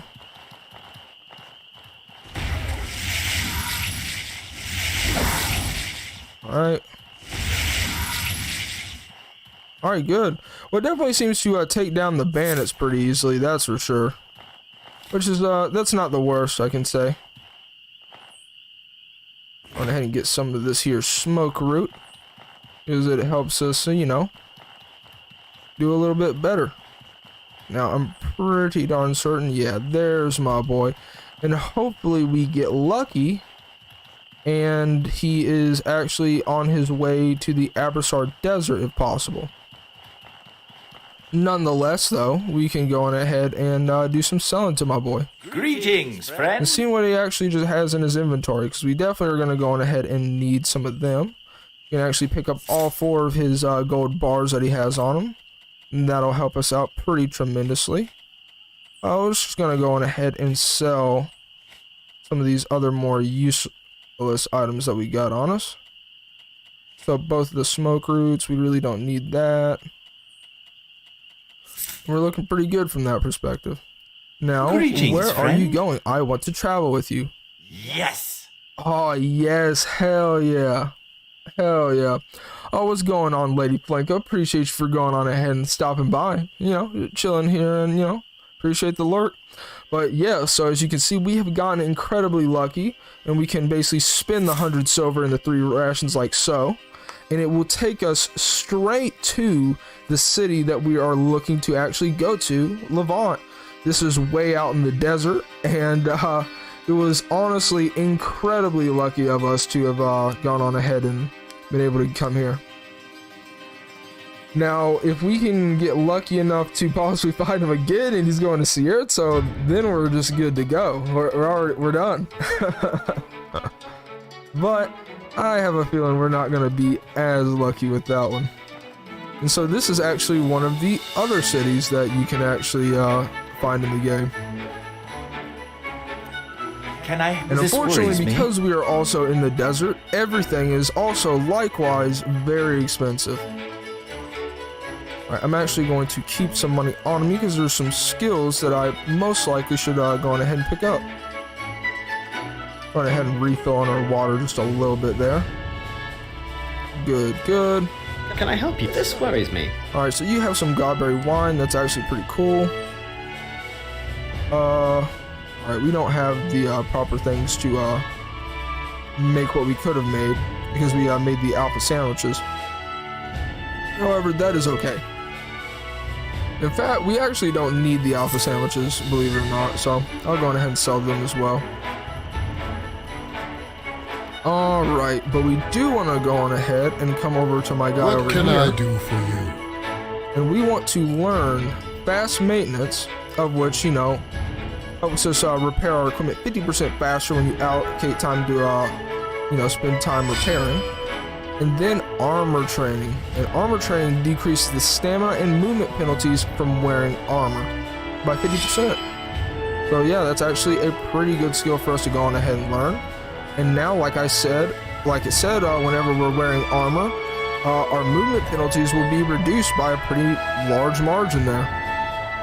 Listen. Oh boy. Alright, now what do you have for me today? Alright, got some pretty good mass. That's cool, that's cool. Alright, not necessarily what we're looking for though. How this is However, troubling. this guy does have what we're actually looking for, of which we need to buy another Really, I want to just go on ahead and buy all of his power coils because in theory, we're going to need every single one of them. We're going to need 2 for what we're going to be doing in Sierra, and we're going to need 2 for later on. Let me go on ahead and gather a couple logs of wood there, so that way we can make some fires, because one way I like to min-max the game, a little bit anyways, is to go on ahead and set up both an alchemy and a cooking station in every single city. This is troubling. Of which you can go on ahead and buy some various items that will go on ahead and help us out in our ventures. Go on ahead and pick up some of those. Alright. Now what we're going to want to go on ahead and do is get rid of at least 2 of our gold bars. Alright, actually. There we go. Now we get the items that we were seeking. Let's go on ahead and purchase us a alchemy table right there, like so. Get another gold bar out of the way, so that way we only have to pay 5 silver instead. Now let's go on ahead and run on over, and we will pretty much procure us a cooking pot as well, like so. Good. And so now basically, whenever we come here in the future, we will never have to worry about bringing a cooking pot with us. Another thing I like to go on ahead and do is buy one of those essentially tents effectively that allow you to go on ahead and like sleep. And effectively it is a plant tent. And basically all that means is that it has the ability to refill both your thirst as well as your hunger whenever you sleep in it. But we do want to go on ahead and, at the very bare minimum, set up these stations here. So now, whenever we get back, we don't have to worry about it. Alright, so we definitely want to go on ahead and make some great astral potions yet again. We're going ahead and clear off getting about 9 of those, because that is incredibly useful to us. We're actually going to go on ahead and sell the ice varnish, because it would seem that I actually have a pretty good amount of pretty much damage that I can just straight up do. And with the silver that we have gotten from that, I can go on ahead and run all the way over here. And I can find me troubling. around 3 of those. Well, actually, let me get a 4th one as well. Really, just let me get all. Alright, and with that, you can go on ahead and get rid of a few more of our gold bars. Swing by over here. Lower our weight a little bit. Move some of these health pots out of our main satchel there, like so. Now we're looking good on weight, and we now have a pretty good amount of our mana pot situation fixed. So that's looking pretty good, I'd say. And last but not least, I'm gonna go on ahead and set up a little plant tent like so over here. Look at it, grow out of the ground. I don't know how it grows out of stone, but it's a magical plant, so don't question it. And then we're going to go on ahead and make 4 massive endurance potions, and that is very huge for us. Now the next thing we're going to want to go on ahead and do is eat some food, and then we're going to head on back outside, and we're pretty much going to run all the way back because hopefully we won't be too late, and we can go on ahead and help Sierra there. I'm pretty sure we should make it in plenty of time, and the main reason why is because I'm pretty sure that they, after you get that quest line, you go and see what's going on with the water pump there. Effectively, it allows you to pretty much get on with your business there. Alright. Now this is actually a very good opportunity to see where we stand as far as some of the creatures in this game. Alright.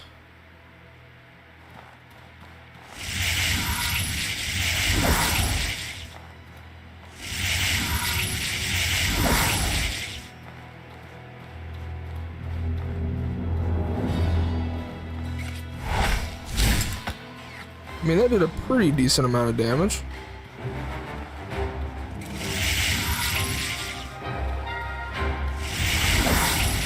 Okay, I mean, I definitely will say that does the most damage, for sure. And that's just kind of how it is. The trap by a large margin seems to be the best.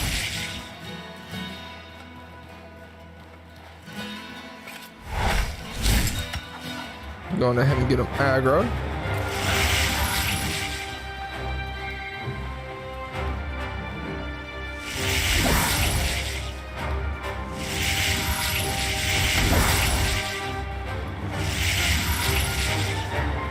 Oh wow.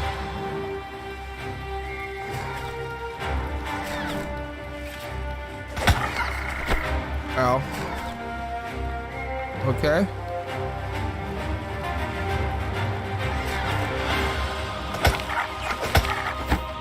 It seems to do a pretty good amount of damage though, as far as the weapon in and of itself.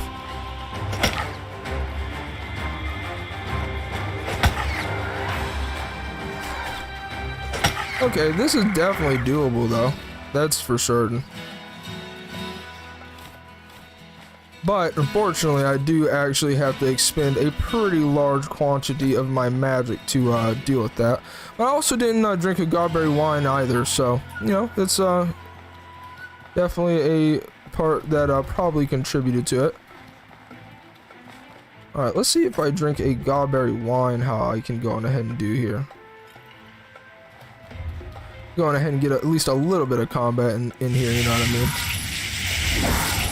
I also need to get better at using my X abilities.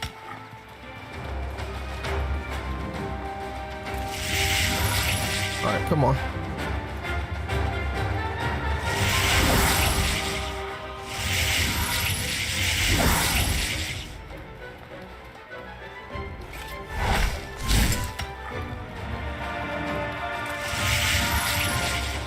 Alright, come on, come on.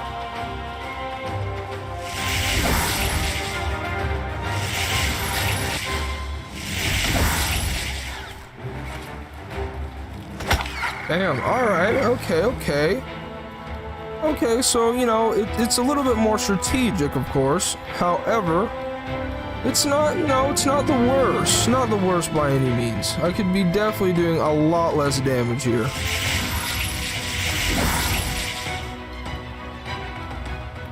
Damn. Okay.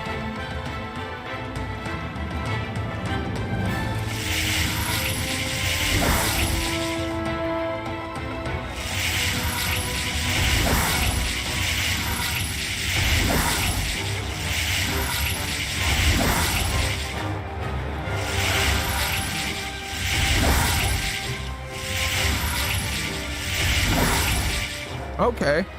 It definitely handles ranged enemies very well, for sure. That is one boon of it for certain, is that any enemies that really just like to sit back and spam at you, you know, it seems like it does a pretty decent amount of damage there. Now, I very much would have been happy to have seen my Caravaneer lad, but can't get lucky every single time. Alright, so, you know, let's just keep it moving. because I'm not seeing him anywhere. Of which is in fact fine. But as you can see, if you haven't noticed, as we are in fact in the desert, you know, we're getting hot, man. It's hot over here, bro. Like, listen. And, you know, definitely can be a problem out in the wilderness if, you know, you catch some overheat. However, like in real life, there are cactus that are around just about everywhere. Of which, you know, you can go on ahead and find yourself a cactus fruit, eat that guy, and it'll help you deal with the weather just a little bit better.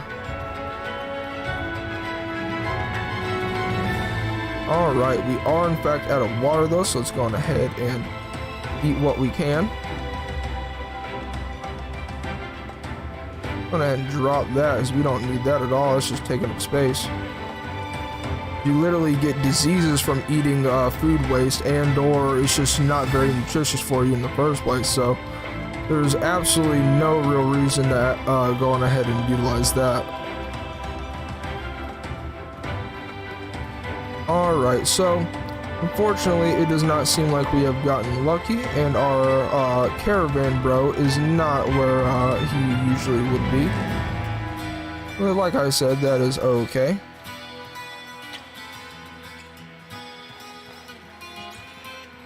Alright, as you can see, there was in fact a giant bug over there. There's a praying mantis. They look like rocks. And if you, you know, you go on ahead and just decide that you're just going to run on by and not really give too much of a care in the world, you're just going to be rudely mistaken. Now, those birds are obviously like the white pearl bird and the black pearl bird birds. However, they are incredibly way faster. Like, they're just simply way faster, to the point to where even if I put my bird mask on with my movement speed food that I actually have, I legitimately would not be able to catch up to them at all. So it's definitely a major problem there. As you can see there, you can see a map of a little bit of the world of Outward.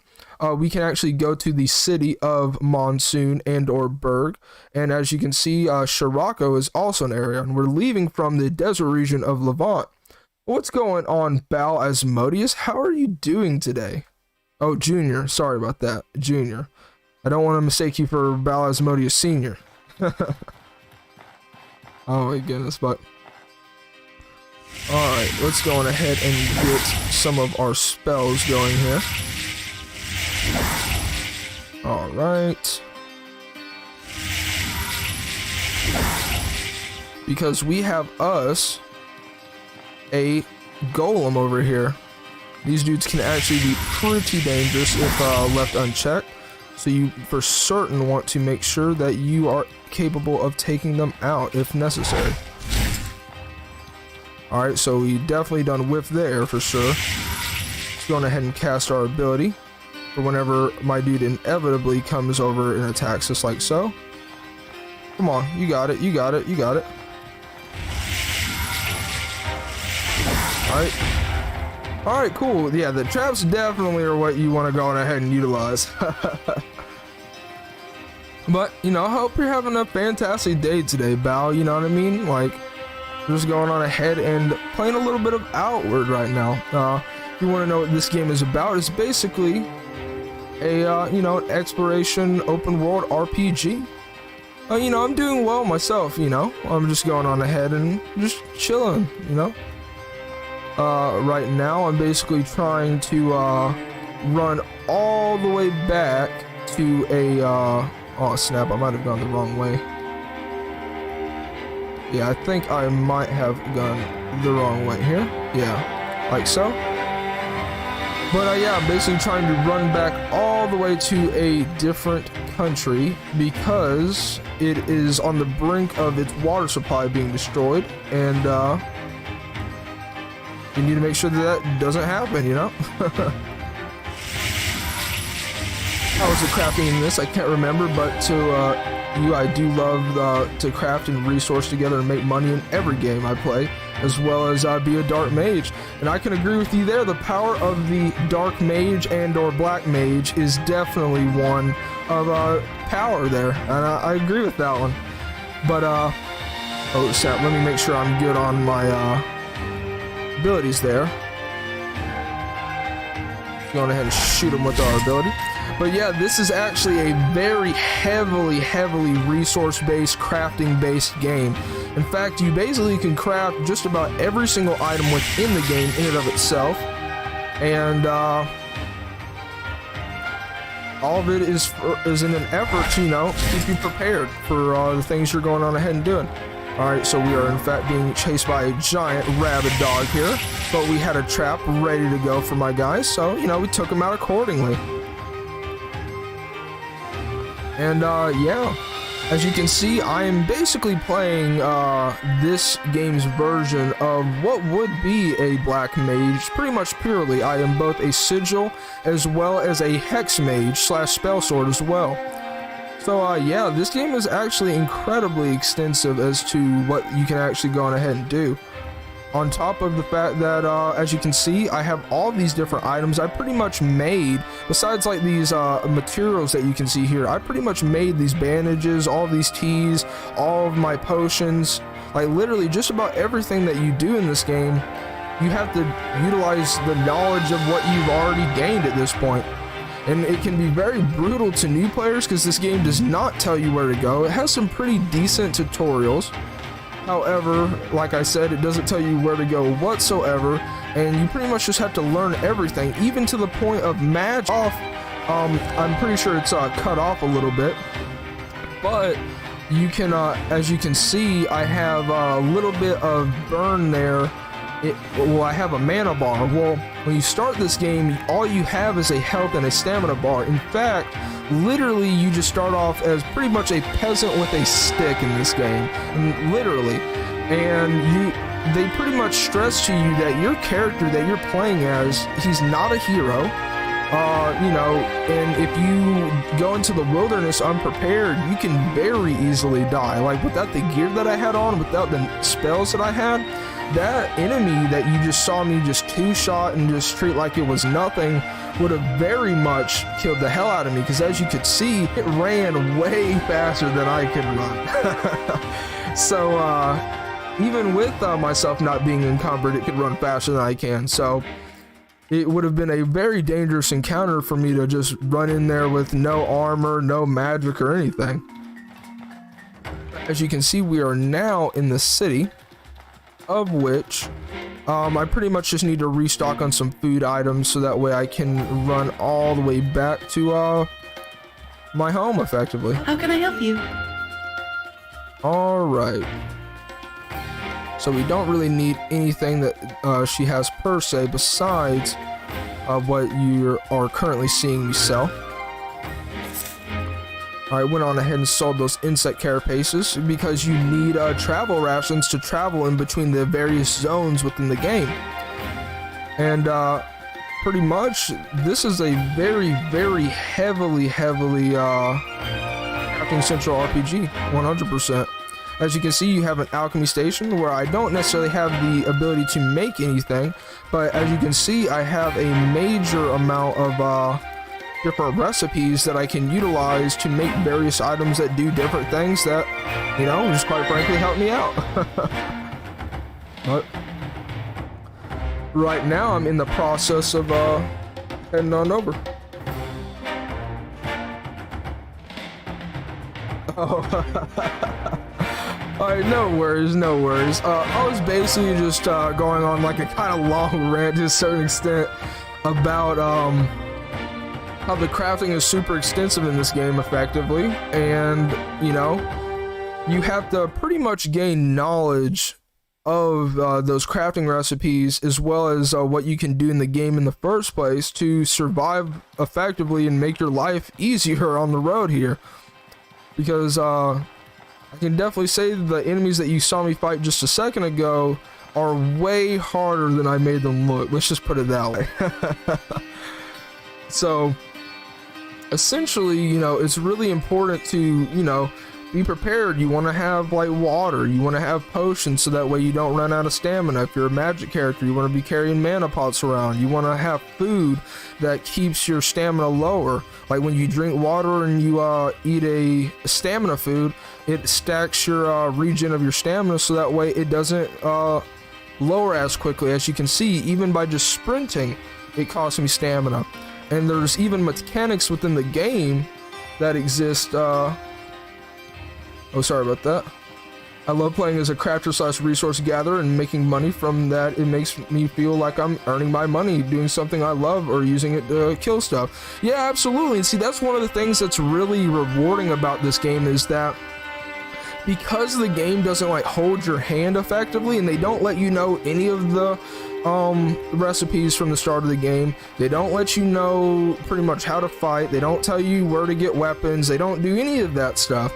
So when you actually get to a point to where your build comes together, you gain some skills, you know, it really actually feels rewarding whenever you do just absolutely crap on an enemy because you know that you actually had to work for it, you know what I mean? You legitimately had to do what was necessary in order to survive. Alright, as you can see, we went on ahead and got my boy.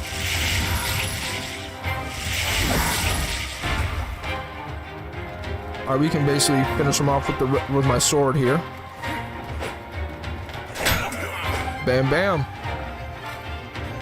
And as you can see, like from right there, you know, enemies drop loot, and you just basically utilize all of this perpetually to survive out in the world. And yeah, it's honestly a really rewarding game, and it's one of the reasons for why, honestly, this game over like the last 2 years or so, I'd say is very much turned into one of my favorite RPGs that exist on the market right now. It truly is a cult classic to me. I'm not even gonna front. Going ahead and get our mana back. Let's go ahead and drink a Garberry wine as well, so that way I can not utilize as much stamina as humanly possible. Alright, let's go ahead and get some more traps up. I'm going ahead and shoot my little spell at my enemy. Going ahead and get my trap proc right there. And as you can see, I can explode it twice, and that is my most powerful damaging ability by far. But do you know of a good way I can make money without doing that sleep for 3 days potion thing? I know there has to be oh, sorry about that. I know there has to be more money making methods since the game's been out for a while, and you are actually correct. Effectively, you know, obviously you have the potion making method. That is a very solid method of making money. But to me, from what I have found so far playing this game, and this is basically like, you know, my third character, not playthrough. I actually haven't beaten the main storyline yet because I like to just explore around the world, quite frankly. But as far as I guess you could say ways of making money, one of the best ways I found is with making weapons out of various items that you can craft off of animals. Bam, bam. And like for example, you know, you can make horror weapons, of which you can go on ahead and kill the enemy known as the Scourge Horror Beast. They are very difficult to kill, so you do have to work to kill them. But I can tell you about another method that makes it a little bit easier to go on ahead and get their item known as the Horror Chitin. You can get a Palladium Scrap, and from there, you can then utilize that Palladium Scrap to, well, you can take a Fang weapon, because it seems like you have purchased the game and you do know at least a little bit about it. You can make a Fang weapon, a Palladium Scrap, Occult Bones with a Horror Chitin, and that effectively makes to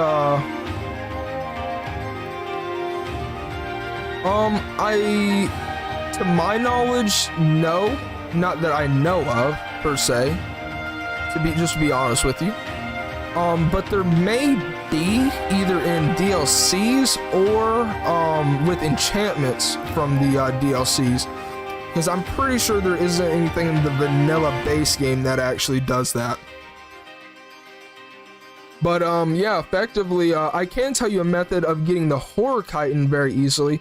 There's actually an area from the region that we just have left, the Imrikar Forest, of which effectively there's a little arena where you can basically herd in a bunch of horror chitins that are all in the area, lock them inside of that arena, go to the very top of it, and then just pull a lever and it instantly kills every single one of them. And you can just go back down and just loot everything. It's pretty fantastic. There's also a unique weapon in there, so at least the first time you go in there anyways.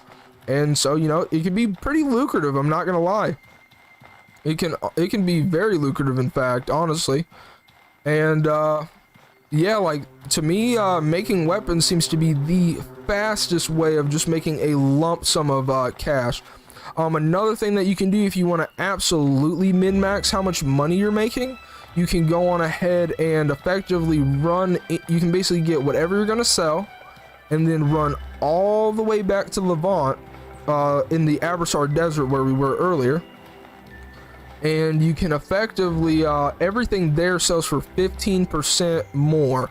So effectively, you know, where you would get around like 7 more gold if it was 10%. It's basically around like 10 odd gold or silver more than, around like 25-30 silver more than what you would have gotten for it otherwise. And that literally is for every single item in the game when you go to Levant. Just everything sells for 15% more. Now, obviously, it can be tedious to go all the way to the Abyssar Desert, as you could imagine. So, you know, I wouldn't necessarily recommend that in all cases per se. But I can say, though, that, you know, just by simply making the horror weapons, or even gold lich weapons, where you can take 2 gold lich mechanisms and a spear and a cloth, and it'll make gold lich weapons, and those sell for a pretty good amount. It seems like the horror weapons, however, sell for the absolute most amount, though, however.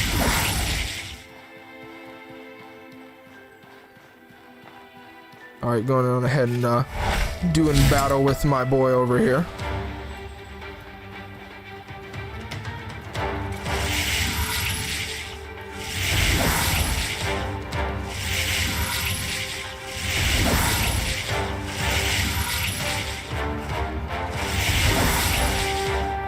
Alright, so it does not seem to do the most damage. Oh snap, I actually got hit there. Ugh.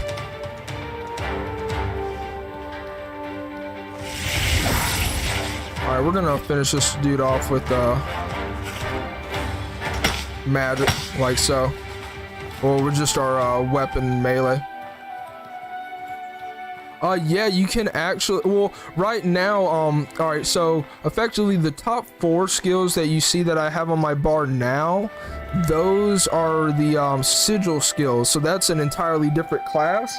However, the skills, not excluding the square button one, is those are my hex mage skills, and I actually haven't utilized those at all yet.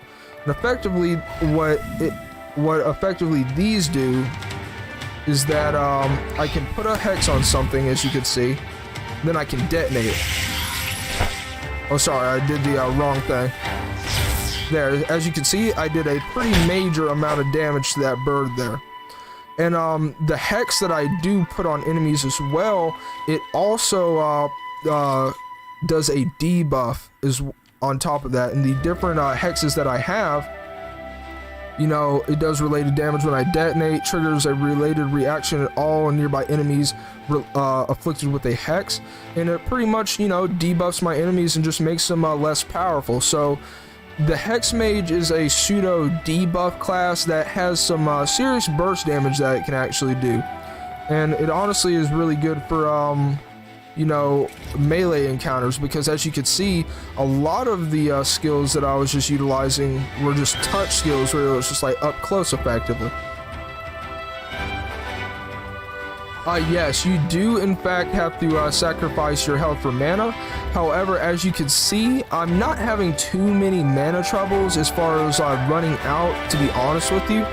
And the way you go on ahead and do that is you basically get a whole set of gear like I'm wearing that gives you mana reduction, on top of drinking things like Godberry wine, which also further reduces the cost of your spells. So, and then obviously you can make mana pots and just not sleep to recover your mana. As well as, I think there's an ability in Monsoon that you can just passively take that I could be wrong though. It could be one of the breakthrough skill abilities, but I'm pretty sure you can take it and it will just passively restore your mana like forever, effectively. But yeah, like this game's honestly pretty extensive for sure.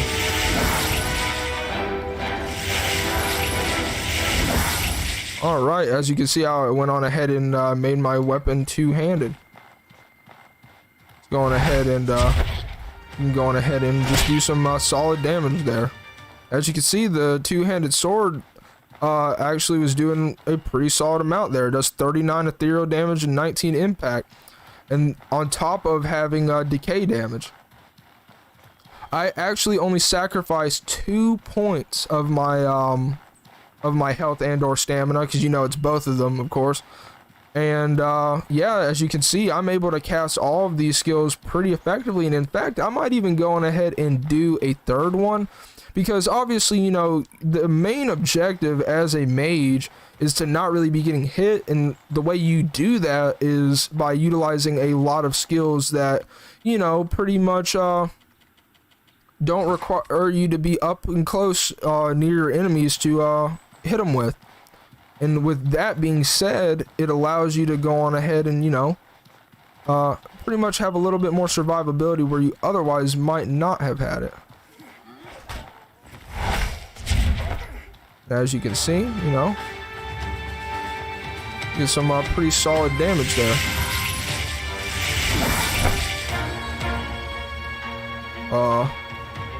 Going ahead and walk into it. There you go.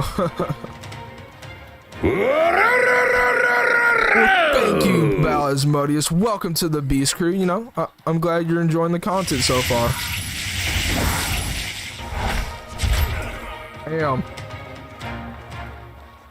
And as you can see, if you've played the early game of this game, you know, you don't do nearly as much damage to those bandits by any means, so. Damn. Going on ahead and seeing if I can't get really lucky and get myself a bird mask, you know what I'm saying? I already have one, but, you know, might as well go for a second one. Alright, no worries, my guy. You know, and again, appreciate you for the follow, my dude. Alrighty.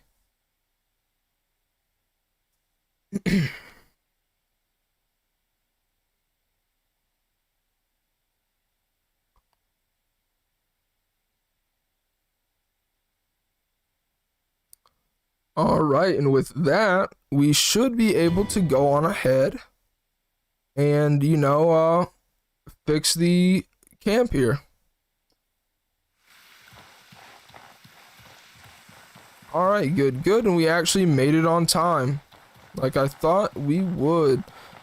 Good, and so effectively, we can just simply come over here, and we can talk to my guy. What? Can you lend me a hand? And, you know, I found some power coils, Edios. Can you fix a machine? Thanks a bunch. Kaido, you done us good. It'll take a second to get old Best running again, and I'll tinker you a reward with old coils from the machine. And from that, we get a coil lantern. And a coil lantern effectively lasts for an incredibly long period of time. I don't even know if I have it on or if I don't have it on right now. I think I have it off now, but it honestly beats me. And we now have a coil lantern, which basically is just simply a lantern that lasts for way longer than the conventional ones do. That's all. And that's the only real difference, honestly. Okay. And with that, we can go on ahead and sell some of the items that we no longer need, quite frankly. Alright, I'm gonna go on ahead and sell the larva eggs we picked up. because we really just don't need them. Now I'm going to go on ahead and come on over here. And we're going to, you know, do some potion purchasing. Absolutely. We'll pick up one of those. We'll pick up one of these. We'll pick up those as well. That's all we really pretty much need. We can go make us some more health pots there. And luckily, since we have now gone on ahead and saved Sierzo, we can go on ahead and, you know, we get to keep our house. That's always dope. Alright, but first, what we're going to go on ahead and do is we are going to make us some health pots. Well, some mana pots to start off with. Make us 2 more great astral potions. That's always nice. And then we'll make us another great endurance pot. With that, we can go on ahead and restock some of the other things that we were utilizing that we just quite frankly don't really need anymore. Alright, so we have 12 of those, so we're looking pretty fantastic as far as that is concerned. Good, good. Alright, so the only thing I can pretty much see is to go buy some more Gawberry wine. Alright, let me go on ahead and use a bandage. And then we'll just go on ahead and craft a few more. We'll craft about 5 of them. Good, good. And then we'll go on ahead and go get some more Gawberry wines. But first, also on top of this, let us see if there is anything new in the Sierzo key. Alright. Do not believe we have that. I'm going ahead and put the Vindaval stuff back there. We have the Sierzo and the Montclair key. Is we are now going to go on ahead and head over to the Montclair fort, and we're going to clear that dungeon out once again. And hopefully, we can, you know, find us a pretty substantial upgrade to our backpack. Let's just put it that way.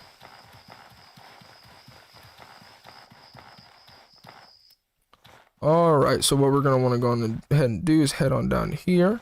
I'm pretty sure the chest has not respawned. Yes, it has indeed not respawned. But we can go on ahead and see some other items possibly being in here. Go on ahead and head on up. There's a chest. Alright, so that is also empty. So, unfortunately, there's no extra loot for us to go on ahead and grab and sell, but that is okay. Because we can pretty much just go on ahead and head on down here. We will buy all my dude's Gawberry wine, because it is very useful to us as a mage. Okay. Going ahead and head over to my boy Master Chef Argo. And we'll go on ahead and purchase every single one of his Gawberry wines. And with that, we have 5 again, and we're you know, we're looking pretty great. Gawberry wines are also utilized to make various varnishes for your weapons, which effectively, you know, all they honestly are elemental thing like effects that you can add onto your weapon. In fact, I'm going to go on ahead and sell those. We don't actually have a need for them. Let me look at this hat. Easy minus stamina cost. Okay. And nah, you don't really need the hat. Okay, that's how we know it's on. Fair enough. Go ahead and get this stuff on us. We can head back on outside. And pretty much we can end off the day as well with, you know, going on ahead and clearing a dungeon. Man, oh man.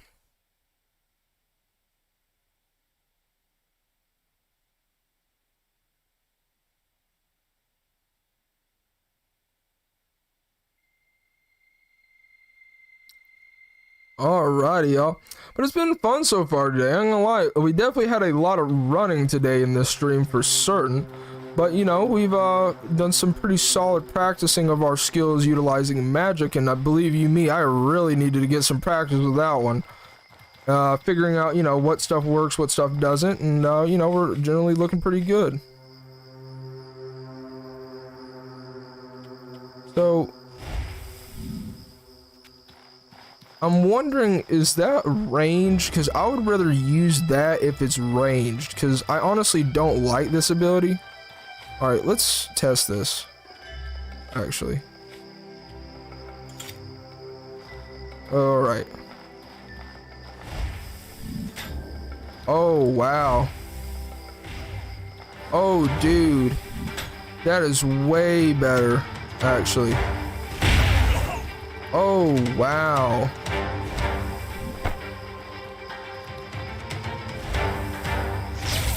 Dude, that is good. That is really good, actually. Oh, snap. That is just destruction. It does like AoE damage. Yeah, that's way better to use than the other skill. I'm gonna tell y'all that right now. Like, that's just destruction. I can just target stuff and it immediately applies it regardless of if they're near me, bro. Like, whoa, dude. So I can just hit them with a random debuff, then just explode them. Like, yo. And then just shoot them with some magic. Like, okay. Like, brother. I am not mad at this, ladies and gentlemen. I am glad that I took the time to figure that one out, because definitely what we're about to be doing in the near future for a pretty massive amount of this playthrough at this point. Wow, that is just insane, because this then means I can then go like, you have this thing going on, you know what I mean? You can set the traps down, like, ooh. Alright, this is where our damage is. Like, that's where our damage was located. Like, my goodness.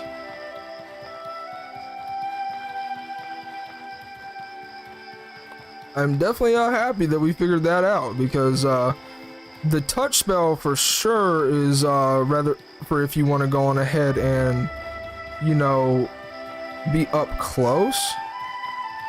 But this is just way more effective. You can hit them for double damage, and then if they still are up, you can blow them up again. Like, yo, and debuff them. Like, that's like just really strong. Okay, that makes me a lot happier with what's going on with this class at this moment. I am not gonna lie.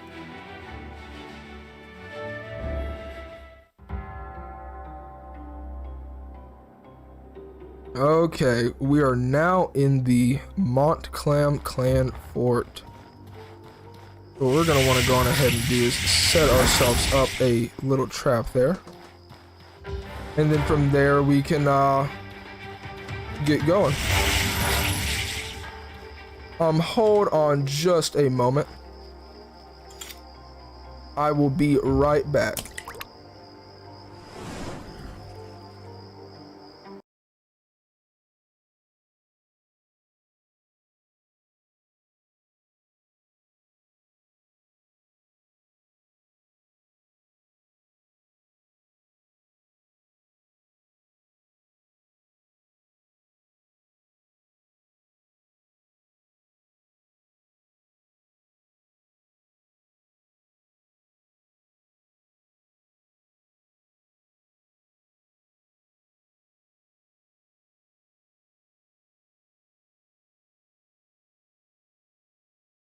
Okay. Sorry about that.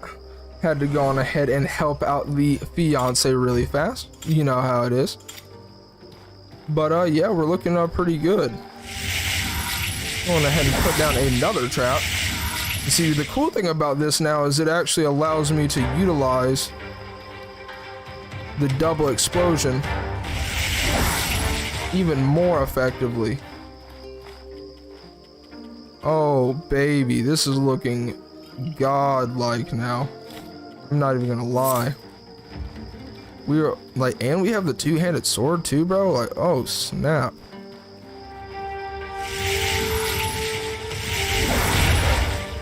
Get out of my face, fam. Like, what are you doing? Am I getting tapped by now? Oh, okay.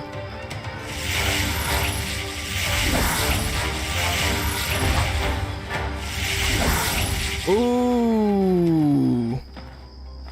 So it just primes it again, and I can actually do that very, very delayed. I really should have been drinking a godberry wine, though. A long time ago.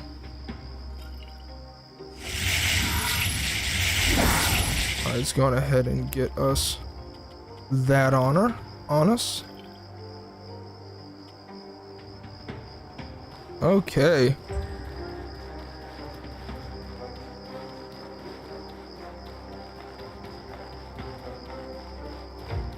Alright. There's actually just stuff for us to loot there. Ever read that? Oh, I actually didn't have that recipe, so fair enough.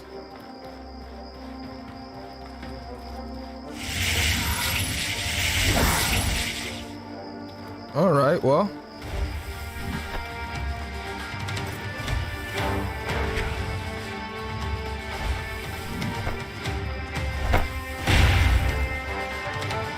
Oh my god. Get out of my face.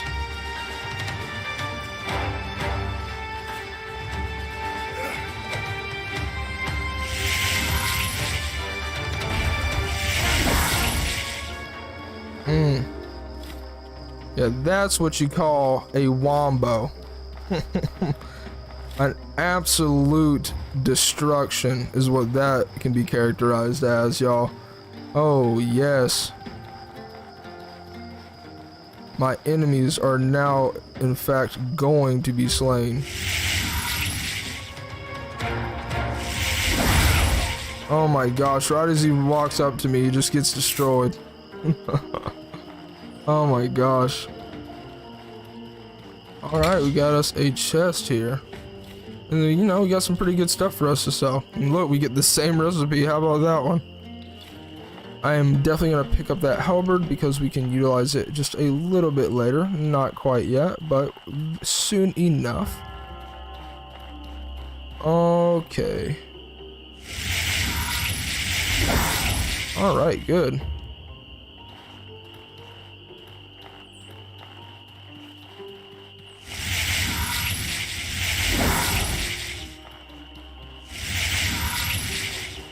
Come on.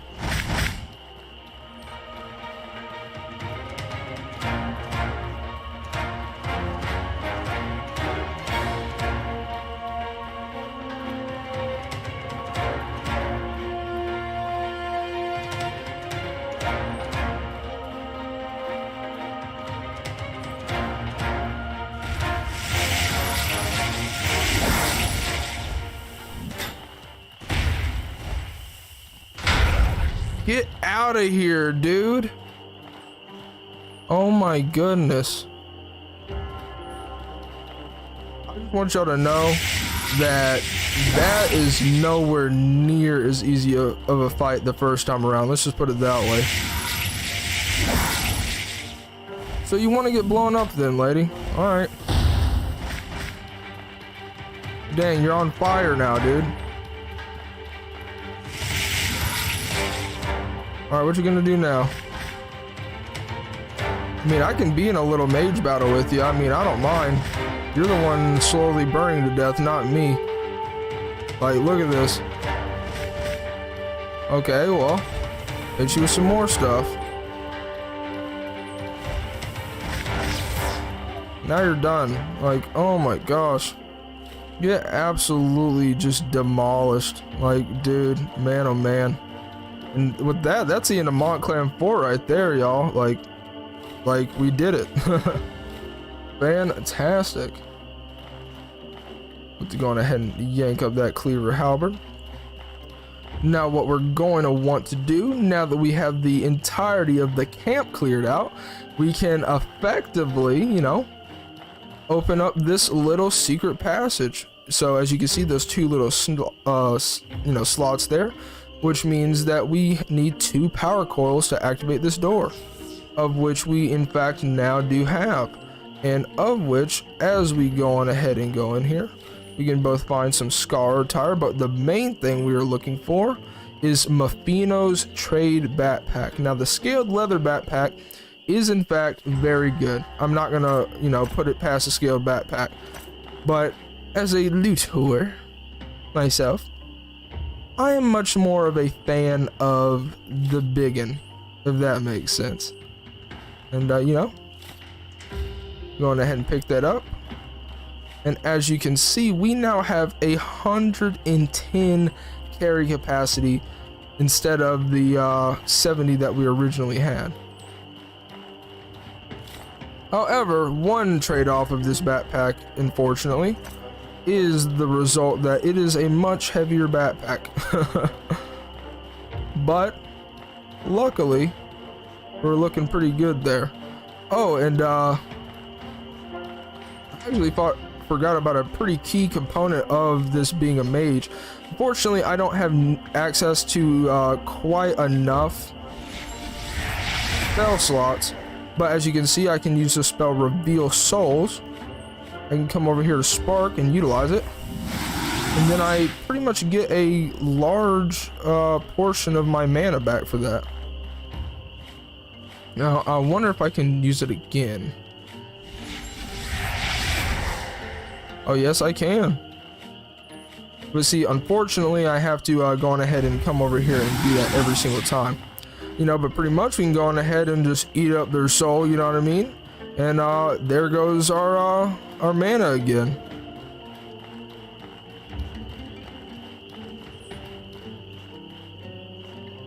Of which we get to come on in here and look at this ornate chest. Unfortunately, we did not get very good stuff in this chest, but that's okay. Just going ahead and take that as well. And, you know, with that, we can pretty much just head on back to Cierzo. And we're looking good.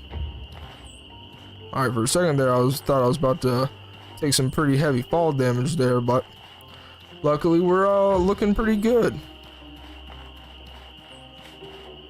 I am somewhat confused as to why I'm moving so slow though. Because with all of this other stuff, oh, okay. Has to do with the fact that I am overweight in my pouch. We definitely don't need that many antidotes by any means. I've actually had this game since it came out on a year ago, but you know, I will say that, you know, I'd probably say, yeah, around like a year or so I've been playing this game. But I end up, you know, starting to play like other games and things of that nature. However, I can guarantee you that we will be finishing this playthrough because, you know, when you're streaming, it's a little bit different story than if you're just casually playing some game. Because, you know, when you're just playing like it's for your own enjoyment, you can just pretty much, well, you know, obviously I'm enjoying playing the game in and of itself. It's pretty fantastic. But, pretty much, yeah, like when you're playing casually, you just sometimes end up going on ahead and, you know, just switching up your games because you want to play a new game. But that is not the case on streaming as far as streaming is concerned. But it really honestly depends on who you ask. Now, if an open world sandbox RPG with a massive amount of dungeons to go explore, heavy exploration, walking around the world, very classic Western RPG type of setting, then this is 1000% the game for you. Like if you like Skyrim and you're a massive fan of Skyrim, you will love this game. They do have very different kind of gameplay styles to a certain extent, but overall the game in and of itself is just good.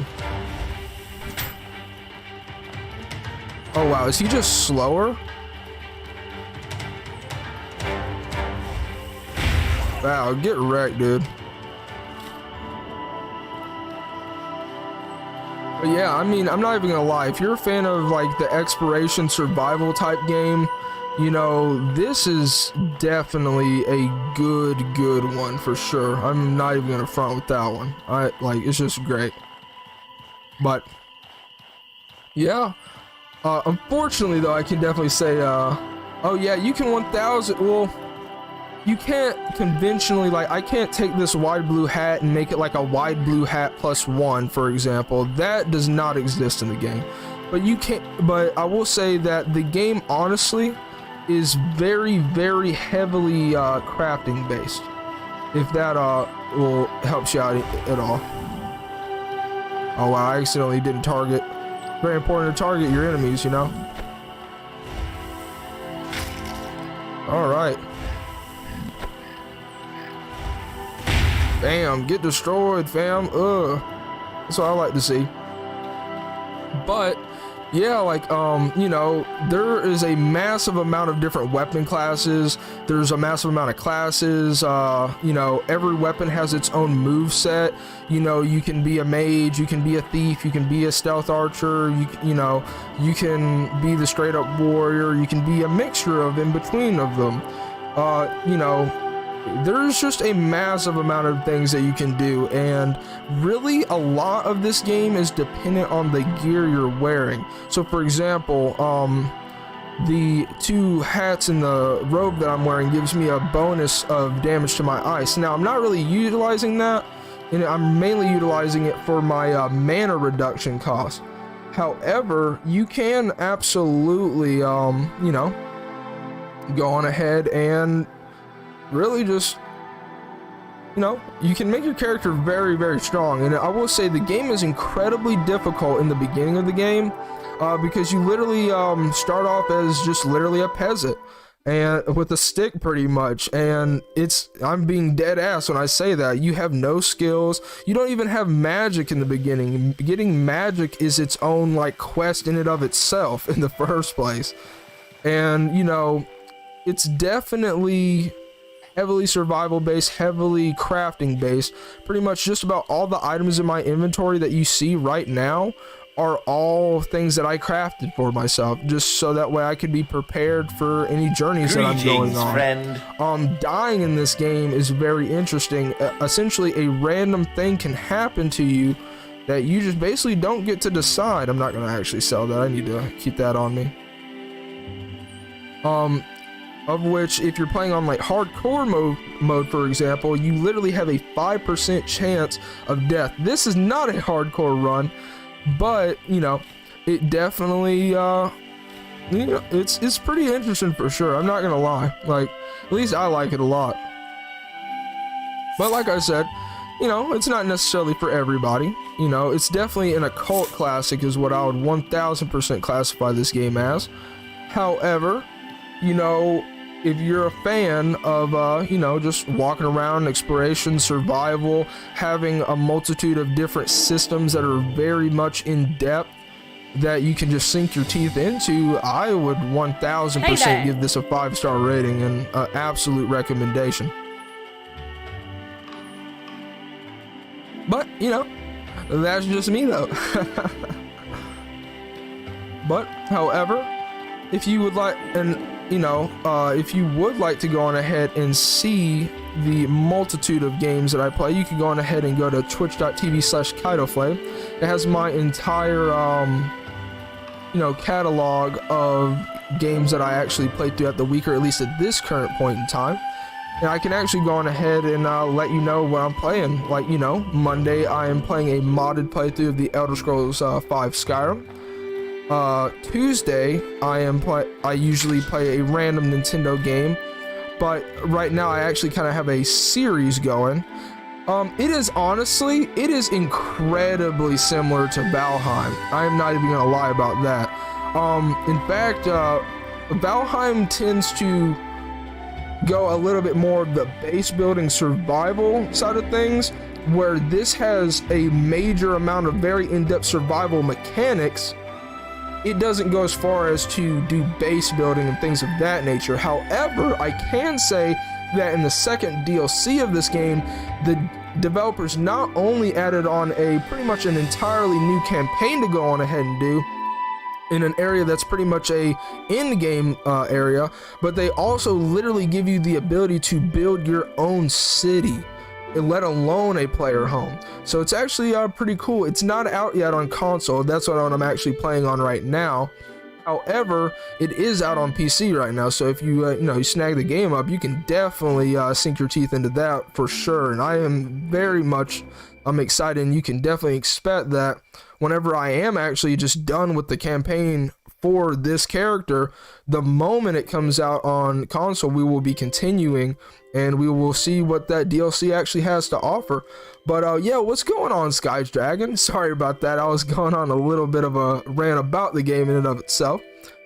But, I'm doing well. How is your day going, man? Pretty much. Unfortunately, I am going on ahead and wrapping up a little bit for today. But I thought, I'd just go on ahead and chill and just pretty much just talk to you guys for a little bit. You know what I'm saying? Just generally speaking, looking pretty good. I do need to remember to set up myself for doing a thumbnail, because in case you have actually missed this stream, I actually stream to both Twitch as well as YouTube, and if you would like to watch this stream over, pretty much since you didn't get to see it, it will be uploaded to youtube.com/KaidoFlame, or feel free, if you enjoy the content, go on ahead and hit me with that subscribe button. Please go on ahead and like the video. It helps me out with the algorithm and suggested videos, of course. And, click that bell notification in case you do miss further streams, so that way you can, watch it at your leisure 100%. Everything will be in parts and in playlists, so, you can consume as you will, you know what I mean? We're only going to sleep for a little bit, and we're going to mainly repair mostly. But, and also, if you want to catch me anytime I'm live, feel free to hit me with that follow button, you know what I'm saying? Absolutely. But, and also, all my social media handles are, right over, there, in that direction. And, well, I appreciate you. Well, tomorrow we will be playing, I'm not quite sure yet, because I usually leave Thursday to be a random game amongst the list of games that I actually play at this moment in time. And most likely, we are probably going to play Divinity Original Sin 2 co-op with one of my buddies. However, if he is not able to go on ahead and make it, you can expect more The Legend of Zelda Breath of the Wild, and that's actually the game that I'm streaming on Tuesdays.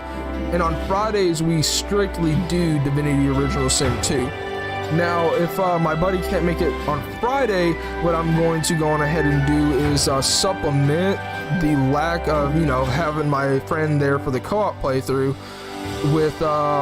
pretty much I'm going to stream a modded playthrough of Divinity Original Sin 2, and I'll basically switch depending on what he has as far as work is concerned, because I'm a student and he actually has a full-time job, so and he also works the night shift, so as you can imagine, it's harder for him to wake up in the mornings than it is for someone like me at this moment in time with my schedule.